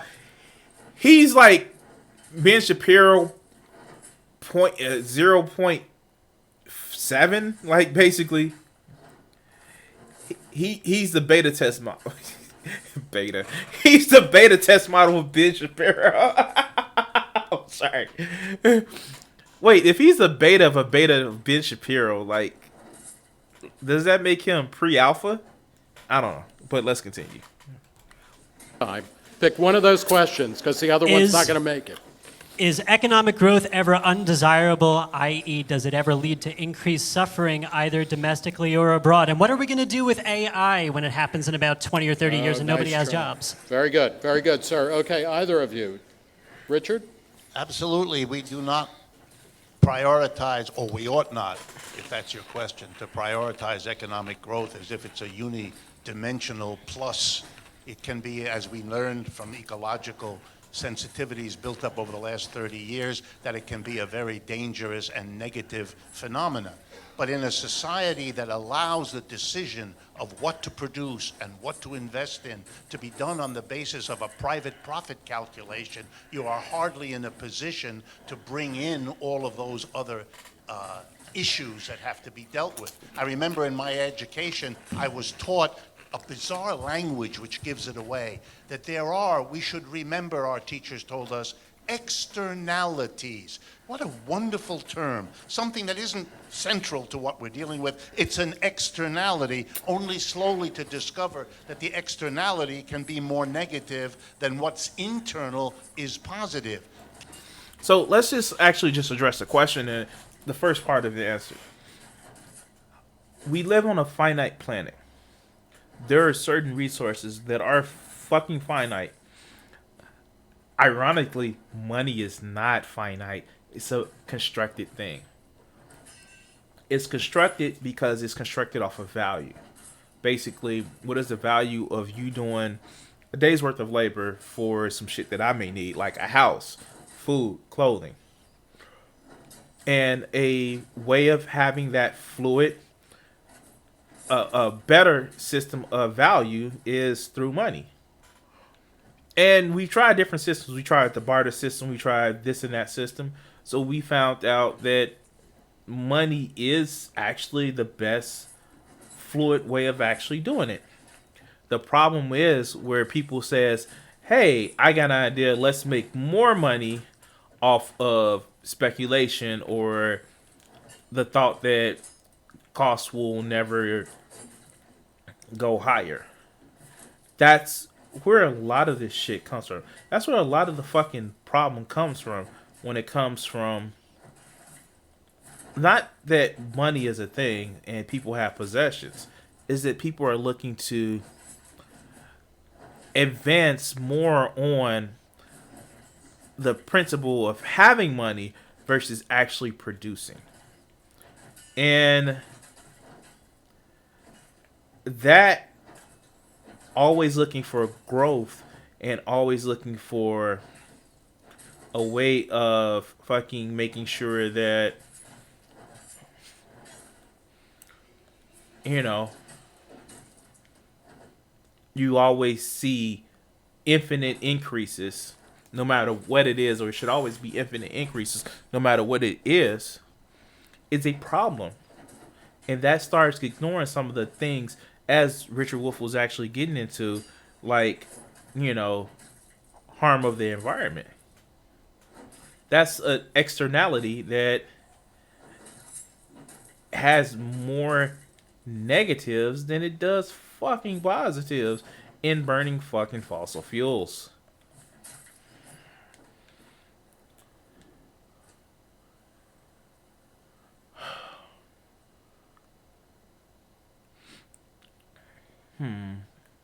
But let's continue.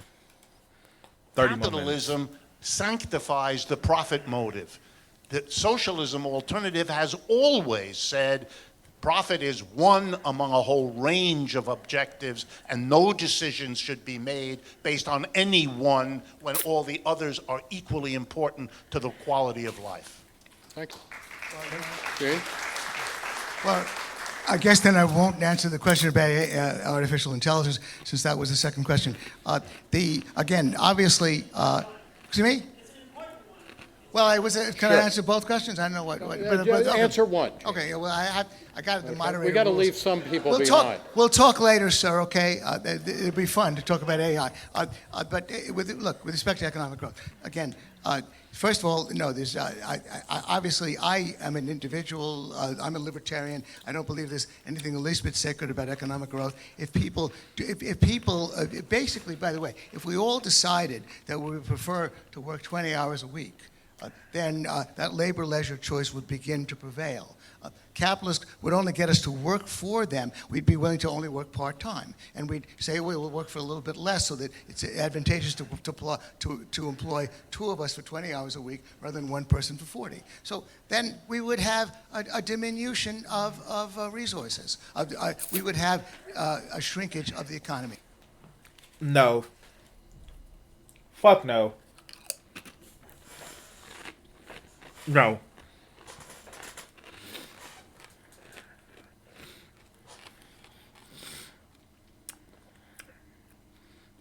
Didn't Henry Ford prove this to be just incorrect?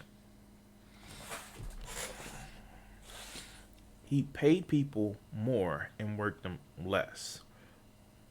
And people ended up getting more fucking money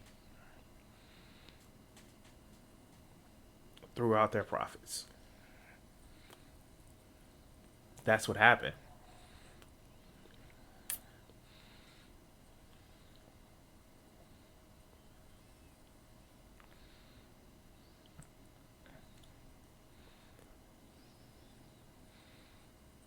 I'm sorry, I'm just looking at some of this shit that I have.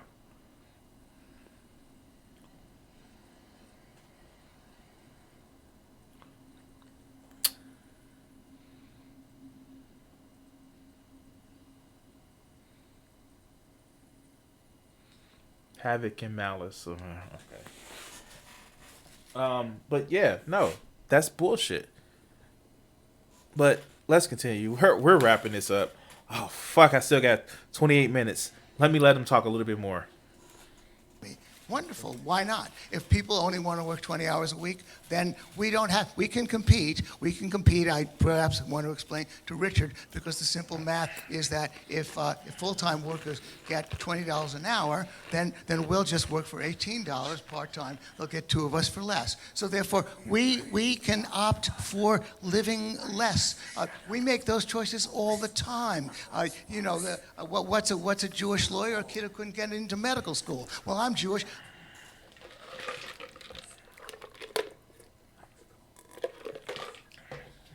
A racist joke is still a fucking racist joke, no matter who's telling it.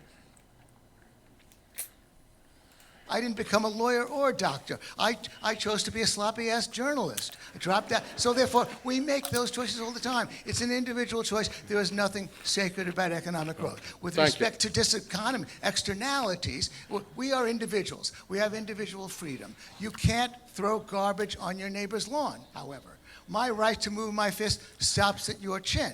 And if a capitalist is polluting your backyard and causing that harm, you should sue him. So therefore, we do need a tort system in order to protect against any individual choice, anything that a firm does, or indeed that an individual does, in order to make sure that they don't harm us in the process of pursuing their own goals. That's the... He says that unironically advocating for the dissolution of a government or dissolution of more government power.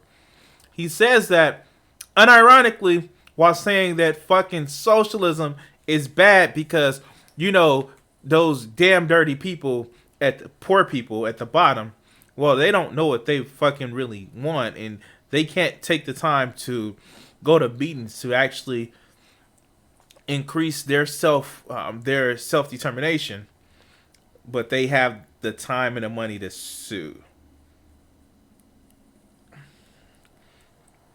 Is the cognitive dissonance not there? Am I missing something? But let's continue. Best brief answer. Okay, thank you. Richard, quick rebuttal.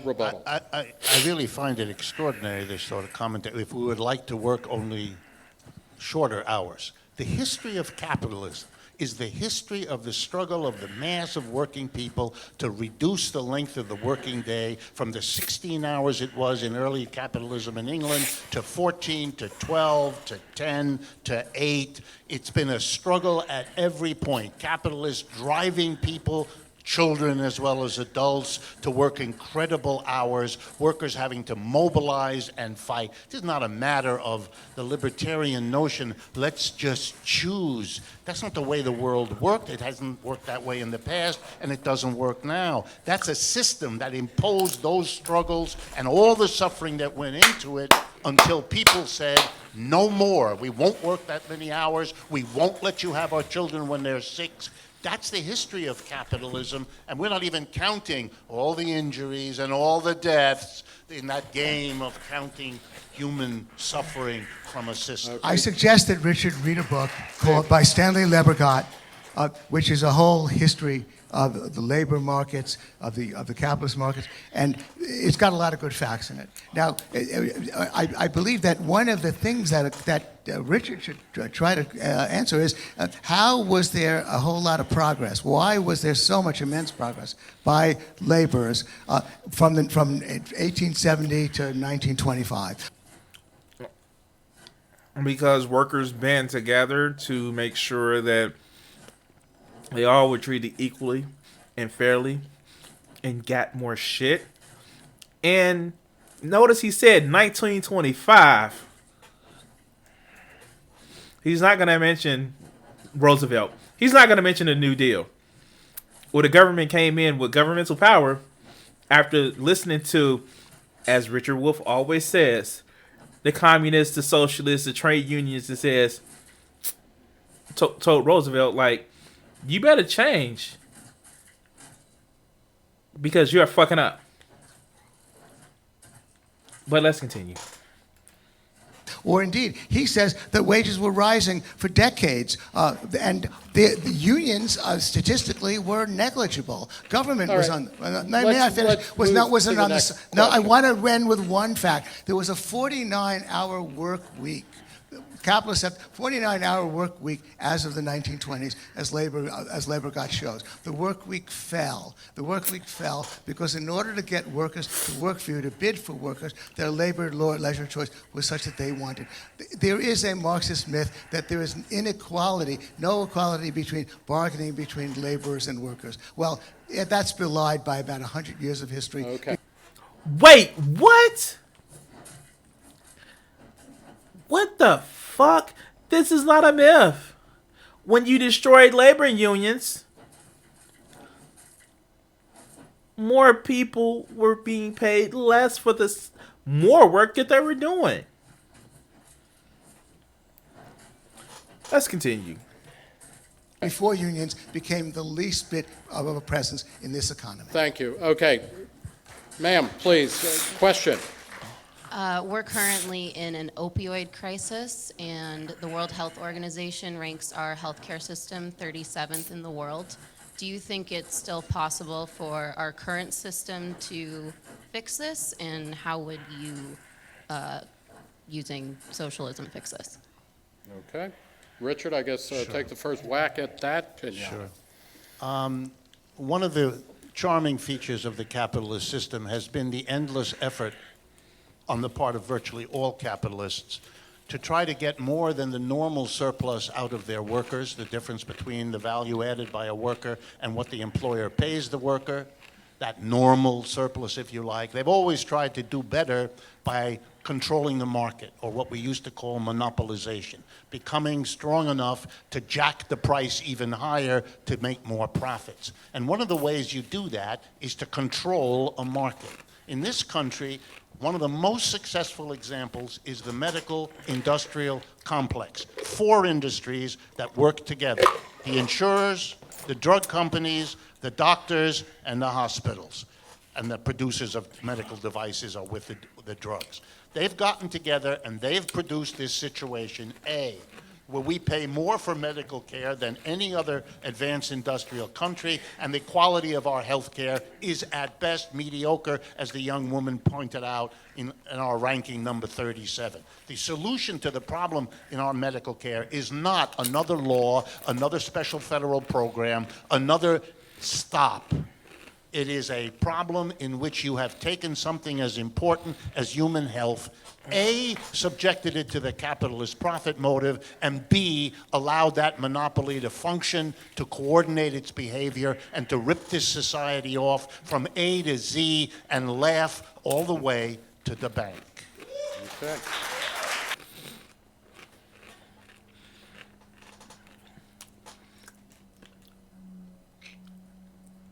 A lot of socialists aren't looking for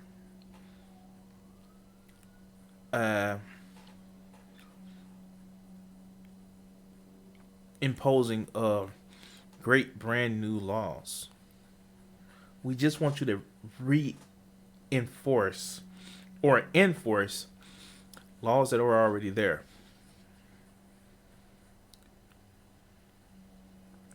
There is a benefit to a monopoly or being a large company. But one of the things that fucking happens when you're that large company is you tend to have more sway than you ought. Because you tend to control markets where it fucks over a lot of different people. That's the negligence that happens when you have so much of a fucking market share. But let's continue. No. First of all, not Epstein, not that Epstein, a different Epstein, not that Epstein. So yeah, the guy's name is Epstein, not that Epstein. The Soho Forum in a few months is going to have a debate. Soho Forum debate on the opioid crisis. I invite Richard to come. Free ticket for you, Richard, and a free ticket for the young lady who asked the question to that debate. Basically, Richard and I agree about 90% of the way about the medical care system. It's a crony capitalist system. It has to be unraveled. Gene, It I has to be would addressed. say your solution, though, is not... Yeah, his name is Gene Epstein. That's not the other one. No, not that one. To make it fully socialized, but rather to put more market forces in. Yeah, through workers' self-directed enterprises, if indeed that's the way they want to construct it. Because I'm all for those WSDEs, which is, by the way, what Richard calls it. Okay, very quickly, Richard, 10 seconds. Yeah, one theoretical confusion. When I talk about capitalism, I'm talking about arranging production with employers and employees as different people in an endless struggle. I'm not talking about markets. The confusion between a capitalist organization and a market is something we ought to get beyond. Slavery had markets. Remember? We bought and sold slaves. Feudalism had markets. The market isn't what's unique about us. Capitalism is what's unique, and that has to do with the organization of production, which is why that's what we go after, and that's the focus of socialism, not some dead, old, stale debate about whether the government should have more or less influence on the market. That's a different subject. Okay, we have... And that's where this discussion actually is lying. What the true concern is are hierarchies justified or not? And when you tie in the word socialism or capitalism, socialism is a more broader base of fucking hierarchy. Capitalism is not. It presupposes that there must be winners and fucking losers. That's what capitalism does. That's what it actually states, and that's what it actually talks about. It presupposes that. But, why should it should be just one person why should it only be just one? Why shouldn't it be just one person at the top, right? But let's continue. Have a couple of minutes left. I want to enforce brutally quick question, quick answers. Let's get through 2 or 3 more of these things. Sir, go ahead.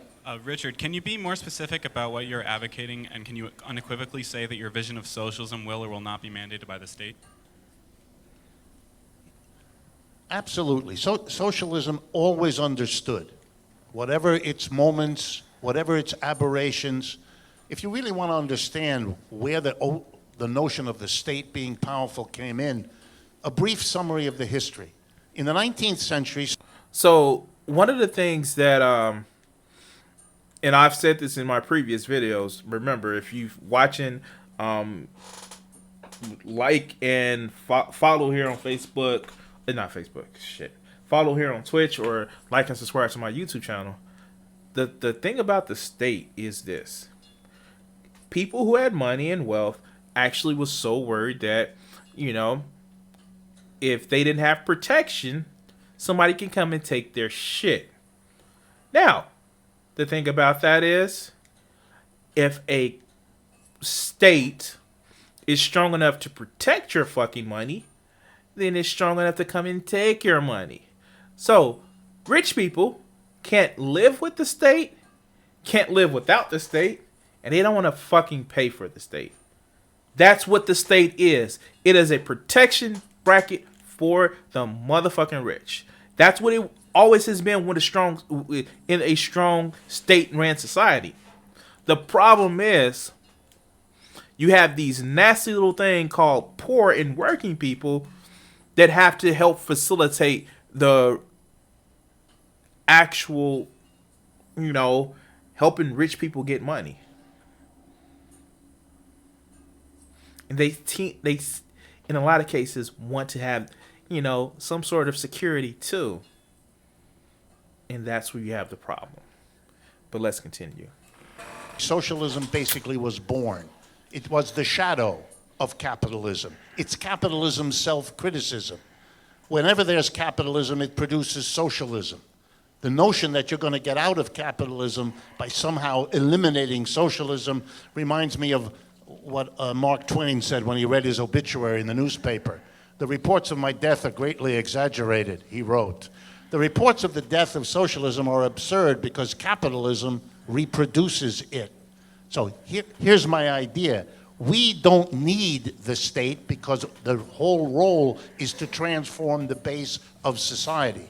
But just like every other emerging system, like capitalism and feudalism, the state, it was thought, can help the process. So the focus of socialists became capture the state, either with parliamentary or revolution, and then use it to make the transformation. What happened in the Soviet Union, understandably, and in China too, was you focused on grabbing the state, you managed it, you took the state, but then that next step, that got delayed and postponed, and therein lies the problem, whose solution is to transform the base of society, which is why there's the focus on the workers becoming their own bosses in the workplace. Okay, thank you. Quick, let's do one, maybe two more questions. All right. So, and again, it's always just pointing out that, you know, it's not just saying, well, let's stop with just having a socialist state. No, this is have a socialist community, have a socialist town, have a socialist group. And bear with me one, guys. I need to look up something right quick.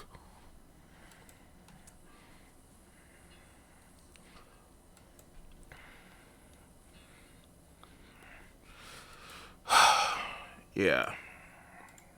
Sorry.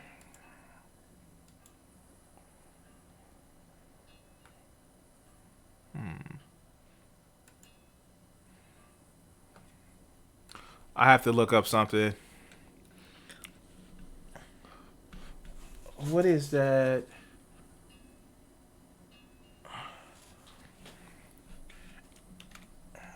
Attic.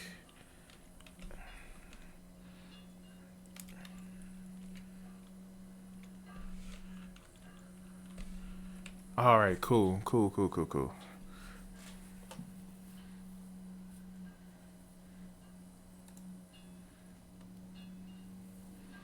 I'm sorry, I'm just looking up something.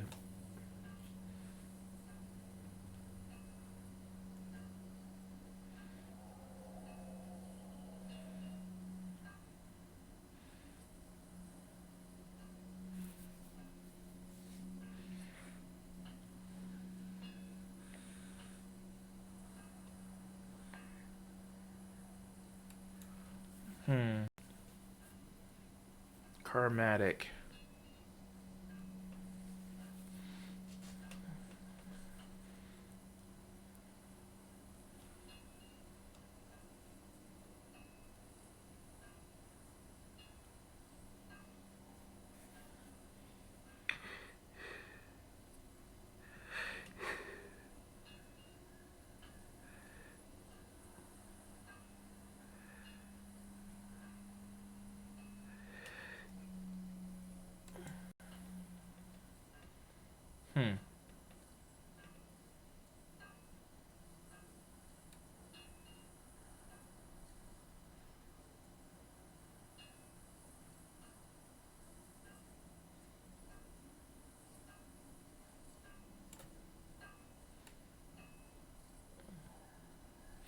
I'm sorry, guys. I'm trying to find a video right quick.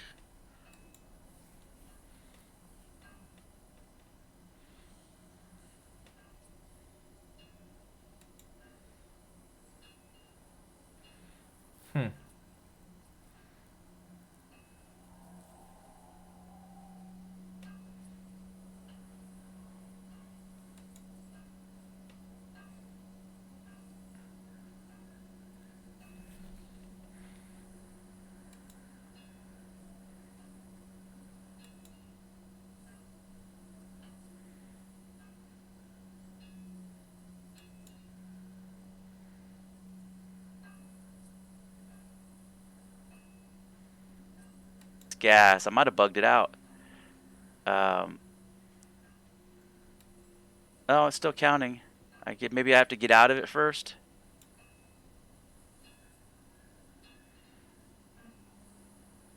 All right, yeah, I was just looking up something. Sorry about that, guys. Bring this back up. Sir. Hi, this is a question for Mr. Epstein.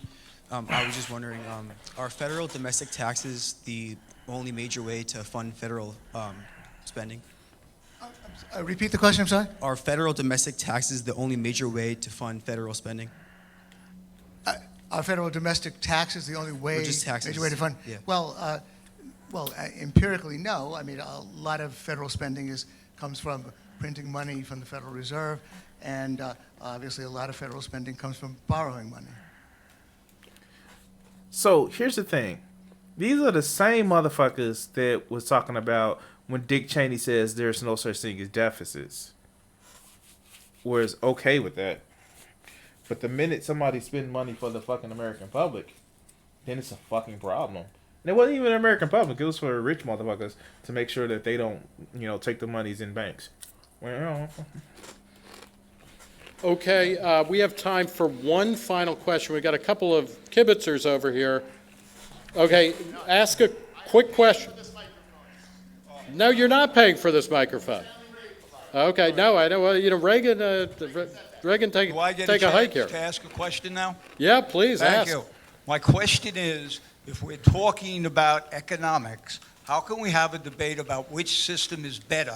And I've been listening, and I need from either of you gentlemen once the word computers and how that impacts on everything. I felt like I was listening to a debate about the mechanical age, and that the debate really was which platitudes are better, socialist platitudes or capitalist platitudes. Could you discuss and incorporate a little bit about how the computers and the electronic age work on the feelings that you have about socialism and the feelings that you have about capitalism? Okay, thank you very much, sir. And we're going to boot into the computer age right before we go to the rebuttal. We are done with questions, so thank you all for standing up. You may now sit down. Richard, why don't you begin with that? Right. This is not the answer you probably want, but you're going to get it anyway. That sounds like both capitalism and socialism. Well, one of the remarkable things in this debate between capitalism and socialism is the easy way folks who are rendered uncomfortable by it find another way, a tangential argument to focus on, as if they can somehow thereby escape these basic system questions. You can't. Every major technological change has led to people doing something which, if I were mean-spirited, I would call a platitude. Everything is going to be changed by the jet engine. Everything's going to be changed by electricity. Everything's going to be changed by chemistry. Everything's going to be you finish the technological determinism, it used to be called. Each new invention is going to radically no, it doesn't. It changes things for sure. But it doesn't alter the basic systemic questions that we're talking about. They're not platitudes, they're not evasions. The focus on the new technology as if it is magically going to lift us out of these problems, it's a mirage. It has been that through the last 200 years of technical breakthroughs, and AI and computers don't change that story. Thank you. May I comment that? Yes. That I don't know if there's a syllable of what Richard said that I do not fully agree with just now. Indeed, look, we've had the computer age for 3 decades. We have ATMs, we have automatic tellers.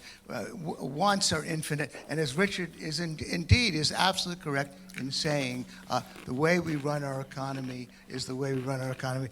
Richard and I, we agree. We have not been debating. You know what? We're going to stop this phase. This was the audience Q&A. We now have the people. So what is being highlighted there is this. People are scared because of what AI is bringing. Computers are doing. And yeah, that's a fucking real fear. It's a fear that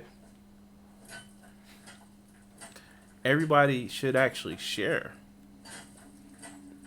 But what really facilitates a lot of this quote unquote change and advancement, which basically just popularizes certain things that just certain people make up, and then it's turned into a profit motive. Like literally, polio, something that actually fucking saved millions of lives. It wasn't some big research capitalist invention. No, it was just somebody who just gave a damn, that wasn't looking to be a millionaire, that wanted to help fucking sick people. The smallpox vaccine, it was there. It was really there because people wanted to help people, not get rich, not make millions of dollars or billions of dollars. That wasn't the real reason for a lot of this shit that we would attribute to, somebody wanted to be rich, so they did this.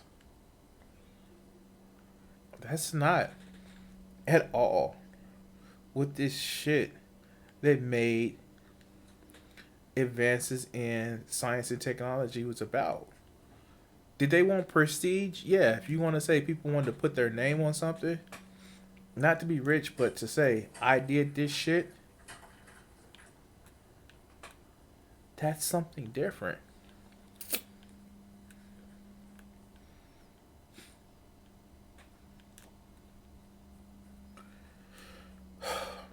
Let's continue.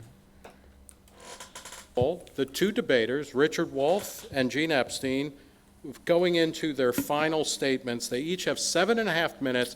And again, remember that the proposition, the resolution before us is socialism is preferable to capitalism as an economic system that promotes freedom, equality, and prosperity.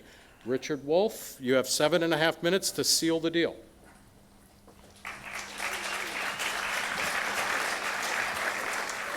The normal format is to actually have somebody like court cases actually do it better, where the prosecution, the first to bring the case is the last one to finish. But it's just a small critique of the debate format that they're doing, but that's the nerd thing to say. But let's continue. The first sign that socialism is on its way is that we're having this debate. That we have Bernie Sanders running and he has the name socialist and he doesn't give it up. He doesn't turn away. Elizabeth Warren, who has very similar programs, she still feels the need to reassure everybody she likes capitalism. Okay, fun fact, this is before she came out with her Medicare for some, then Medicare for all plan, which is still a big jerk off to the insurance companies because it just takes the pressure off. Fucking. I see why people want to label her as a centrist, and she is actually better than a lot of other motherfuckers. But she's a right-wing Keynesian. That's what she is. That's what Elizabeth Warren is. She's a right-wing Keynesian. And I know that sounds weird. She's on the right side of the spectrum of the Keynesian economics. That's what she is. And you know what? I can see why a lot of her I can see why a lot of her programs are what they are. But she's literally a right-leaning Keynesian. That's what Republicans used to be. But, Bernie 2020 and 2024, because he's going to get 8 years in office. But let's go. Bernie doesn't. The reality is, up until 6 years ago, my presence on the American media scene was so tiny, none of you would ever have heard of me. I've done more public speaking at the invitation of American audiences in the last 4 years than I did in the previous 50. Yes. Yeah, the public awareness is to the right. because of the last years of neoliberalism and the orange clown. I understand that. But beneath that is a shift to the left in the United States. Nothing illustrates it in my mind any better than the remarkable number of times Gene Epstein told you how he agreed with me.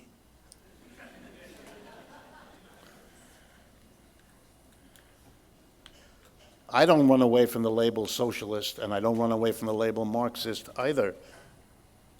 I'm proud of what I've learned from those traditions. But I'm also very clear, and I really hope I've gotten that across, that the way the question for this evening was posed is a problem. There is no singular socialism. There never was. Socialism is a large, complex tradition of multiple different notions that are often at great odds with one another and have had long and bitter disputes. What in the world do you mean by socialism? So this is a key thing. And if you want to say that's only because it's socialism, the shit happens in capitalism too. Hence the just brought up Keynesian economics. That's a capitalist system. Keynesian economics is a capitalist system. It is. But, you know, capitalism is all one monolith, right? Just like black people and people with different orientations or whatever. They're all one monolith, right? But let's continue. Is it the social democracy of Scandinavia and German and Western European countries? Is it the socialism that China or Russia or Cuba talk about? Is it the focus on transforming workplaces into worker co-ops instead of undemocratic, hierarchical workplace kingdoms? What do you mean when you talk about socialism? The very idea of using the singular reflects what I tried to say at the beginning. We have to understand we are emerging from a 75-year period in which we didn't learn about it, think about it, or discuss it. Or if we did, it was in dismissive, cursory manner that didn't teach people anything. It's always been an awkward moment when American tourists go to Europe and discover that in every single European country, socialist parties are big, important political institutions. I won't embarrass you by asking you how many of you know that the government in Portugal today is a coalition of the Portuguese Socialist Party, the Portuguese Communist Party, and the Portuguese Green Party, and that they've been the government for quite a few years now. And here's the thing, this is the shit that kind of like, this. When they was talking about Greece and all this other good shit, and they wanted to talk about the pigs of Europe, which was Portugal, Italy, Greece, and Spain. A lot of those countries were people that tended towards more social democracy versus those great centers of fucking economic powerhouse of Germany and France, where the reason why they had economic powerhouses is because they made everybody else around them fucking poor, or they depended on poor labor in former Soviet Union countries. But they don't talk about that shit. But let's continue. I won't embarrass you. The last thing I would say is, because of this peculiar fetish Americans have about the government as either being something that's going to save us all, which is crazy, or which is going to crush us all, which is equally crazy. Governments do what they do in large part because of the pressure from those who have the position to shape them. One of the problems with the liberal, in the old British sense, or the libertarian, if you like, is that the argument always starts with the government, as if it were a deus ex machina that just has some qualities of things it does, without asking the obvious question, why does the government do this or that or the next thing? Or who is the government? Like, I know it's the bad motherfucking, the joke that obviously killed in Infinity War, but the thing about it is, in a democracy, you know, you have the opportunity of replacing the government, you know, almost as if, you know, people are part of the government, but, you know, people being part of the government, right? Not your, the people in the government be normal people, not your betters? What? I know. We're supposed to believe it's built into the genes of the government that it does certain things. The government does what the pressure of the society and the way it's organized make it do. Every bit as much as what the government does influences the rest of the society. Let me conclude by correcting Gene about Jeremy Corbyn, because he's the future in terms of what we're talking about. The British Labour Party, the second party in England, by the way, a party most of whose members identify as socialists, in the British Labour Party, there's a commitment they've made. And the commitment goes like this. When we're elected, one of the first laws we'll pass is the following. Any company organized in Great Britain can continue the way it is, as a capitalist enterprise. But if it comes to the following decision, either to shut down, or to move out of Great Britain, or to sell itself to another company, or to go public with an IPO, issuing shares, before it can do that, it must give its own workers the right of first refusal. That's the law. That the workers can buy the company and convert it into a democratically run worker cooperative. And when everyone says, well, where in the world will the workers get the money to do that, Mr. McDonnell, the closest advisor Mr. Corbyn has, smiles and says, the government will lend it to them. Why?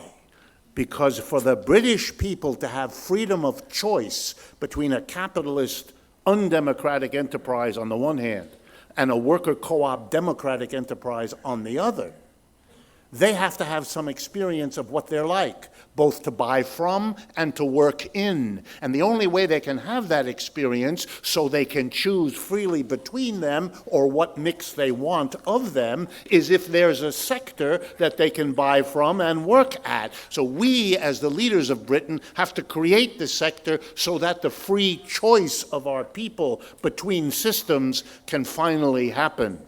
That's the role of the government, expanding free choice, rather than being represented as imposing something in that fearful imagery that we all have, as if the government is like those nasty people at the post office who make us wait before they sell us the stamps.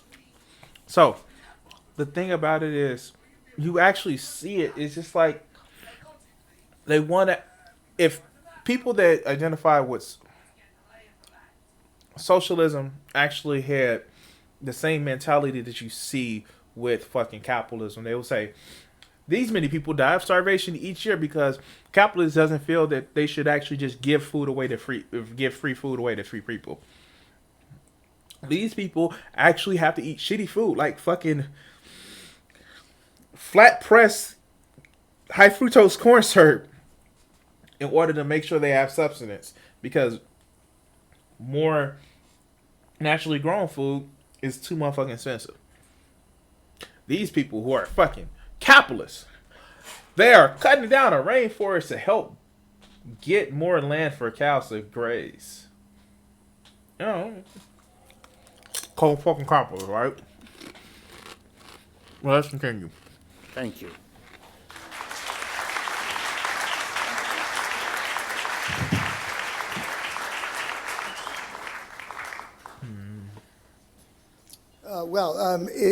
I agree with Richard that he and I agree about a great deal. And I think that's wonderful. Why do we agree about a great deal? Because we're both radicals. And radical people do see a lot of evil. He can't walk that back anymore because he's already. You can see the argument to prove a point to so long before you're saying, I'm not just seeding the argument, I'm seeding the whole motherfucking case. And that's kind of been what's been happening. Well, Richard has been right doing this. Richard has been right with this. You seeded the argument so much that the argument doesn't just have a seat at the table. It is motherfucking head of the fucking board by your doing. But let's continue. We're almost finished, guys. In our current society, even though I think Richard basically wants to march in the wrong direction. And tonight, I've been a little bit troubled that he oftentimes abandons his own book, written 7 years ago, and occasionally lapses into defending the old-style socialisms and into falling back into the mode of saying, you know, well, socialism, a lot of things, let's just do it, and again, ignoring the fact that we need to focus, I guess, again, on the old socialisms. Well, take a controlled experiment. Society, the world, and history gives us very few. East Germany versus West Germany. West Germany, mainly capitalist. East Germany, socialist.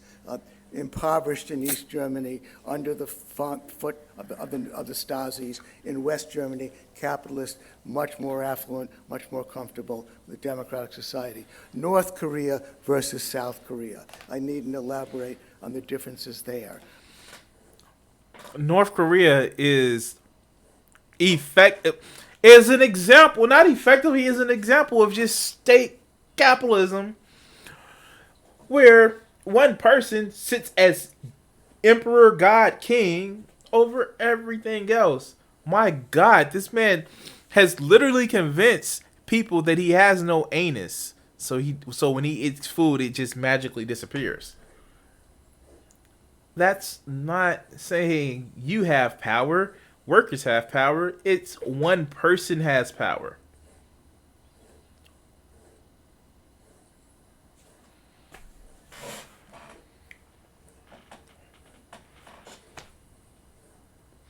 I don't get it. I don't fucking get it. Let's continue.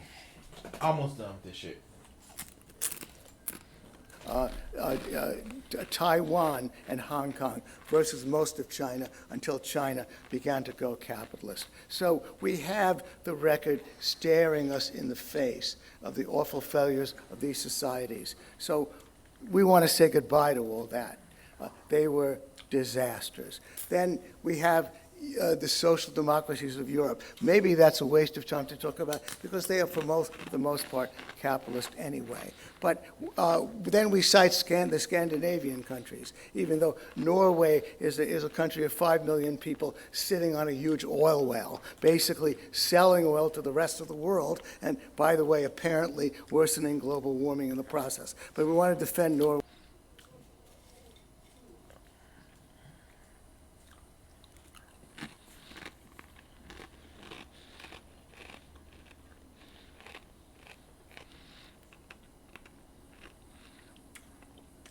You don't get that one, man.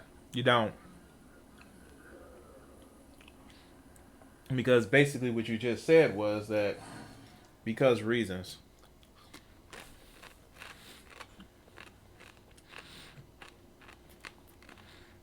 We can't let you have that one, man. We can't. Effectively, you just said, well, this is only a small country, and they also have wealth that they're deciding as a nation to sell to more people. So that's not really real. That's wrong thing. Okay, let's just put this shit on until I get into the volcano.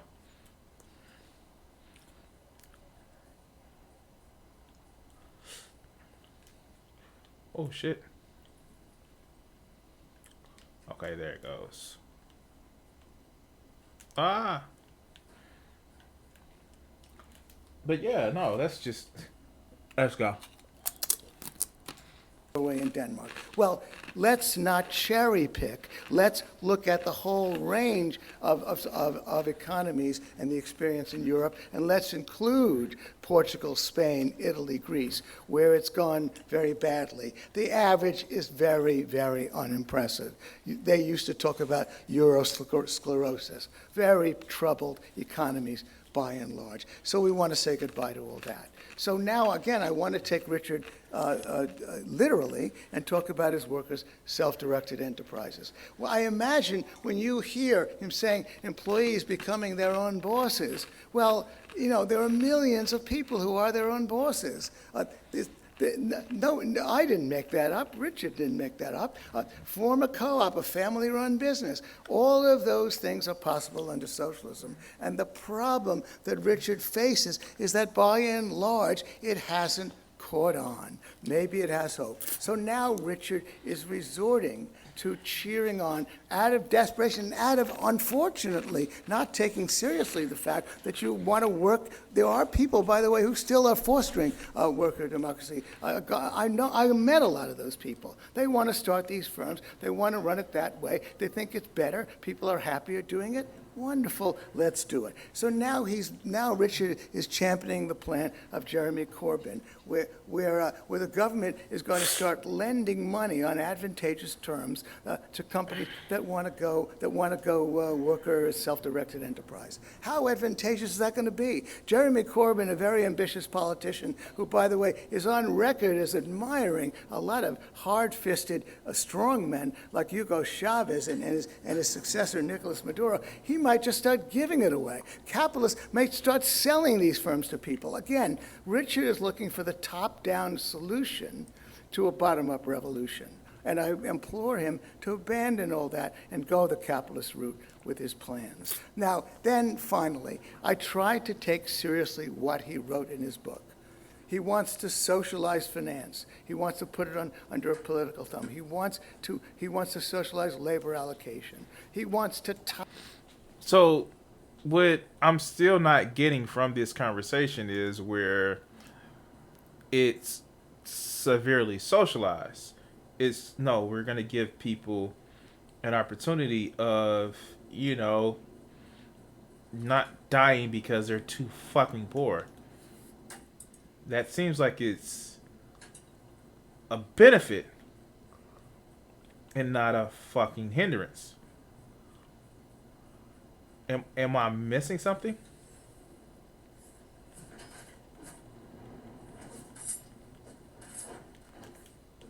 Am I missing something? But let's continue. Tighten the government's control over those two sources of enterprise expansion so that dissident publications would suffer, but innovation would suffer. All of those things would set us back in terms of prosperity and freedom. And again, I guess, you know, I mentioned equality. I might ask you the old, 10-20 question. Would you prefer a society in which the top 1% gets 20% richer and the other 99%, the rest of us, get 10% richer?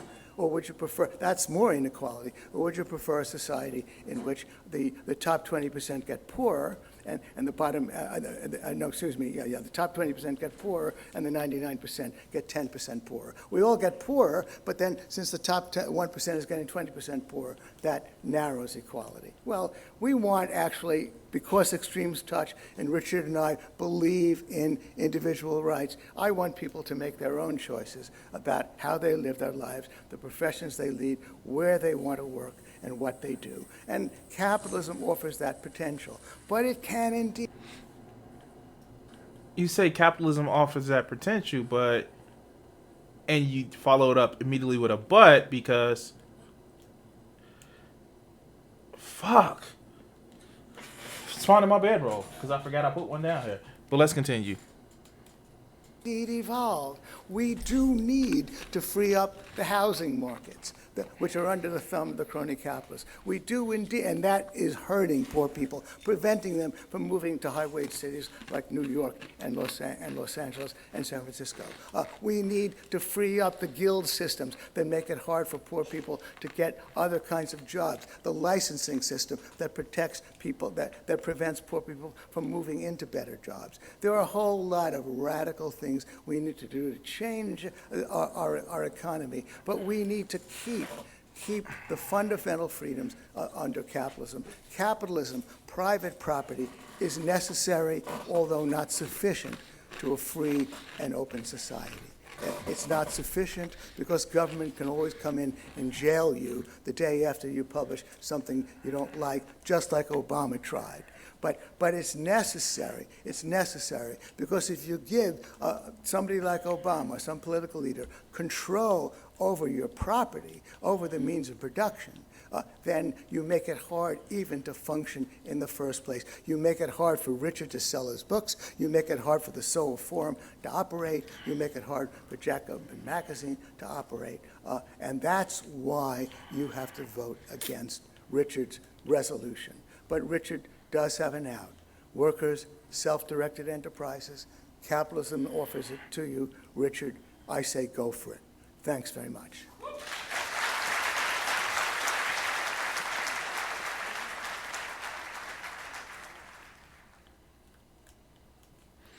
All right.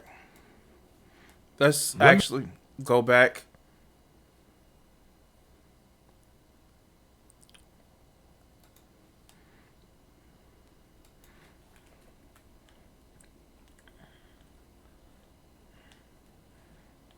Kind of got to go get my body.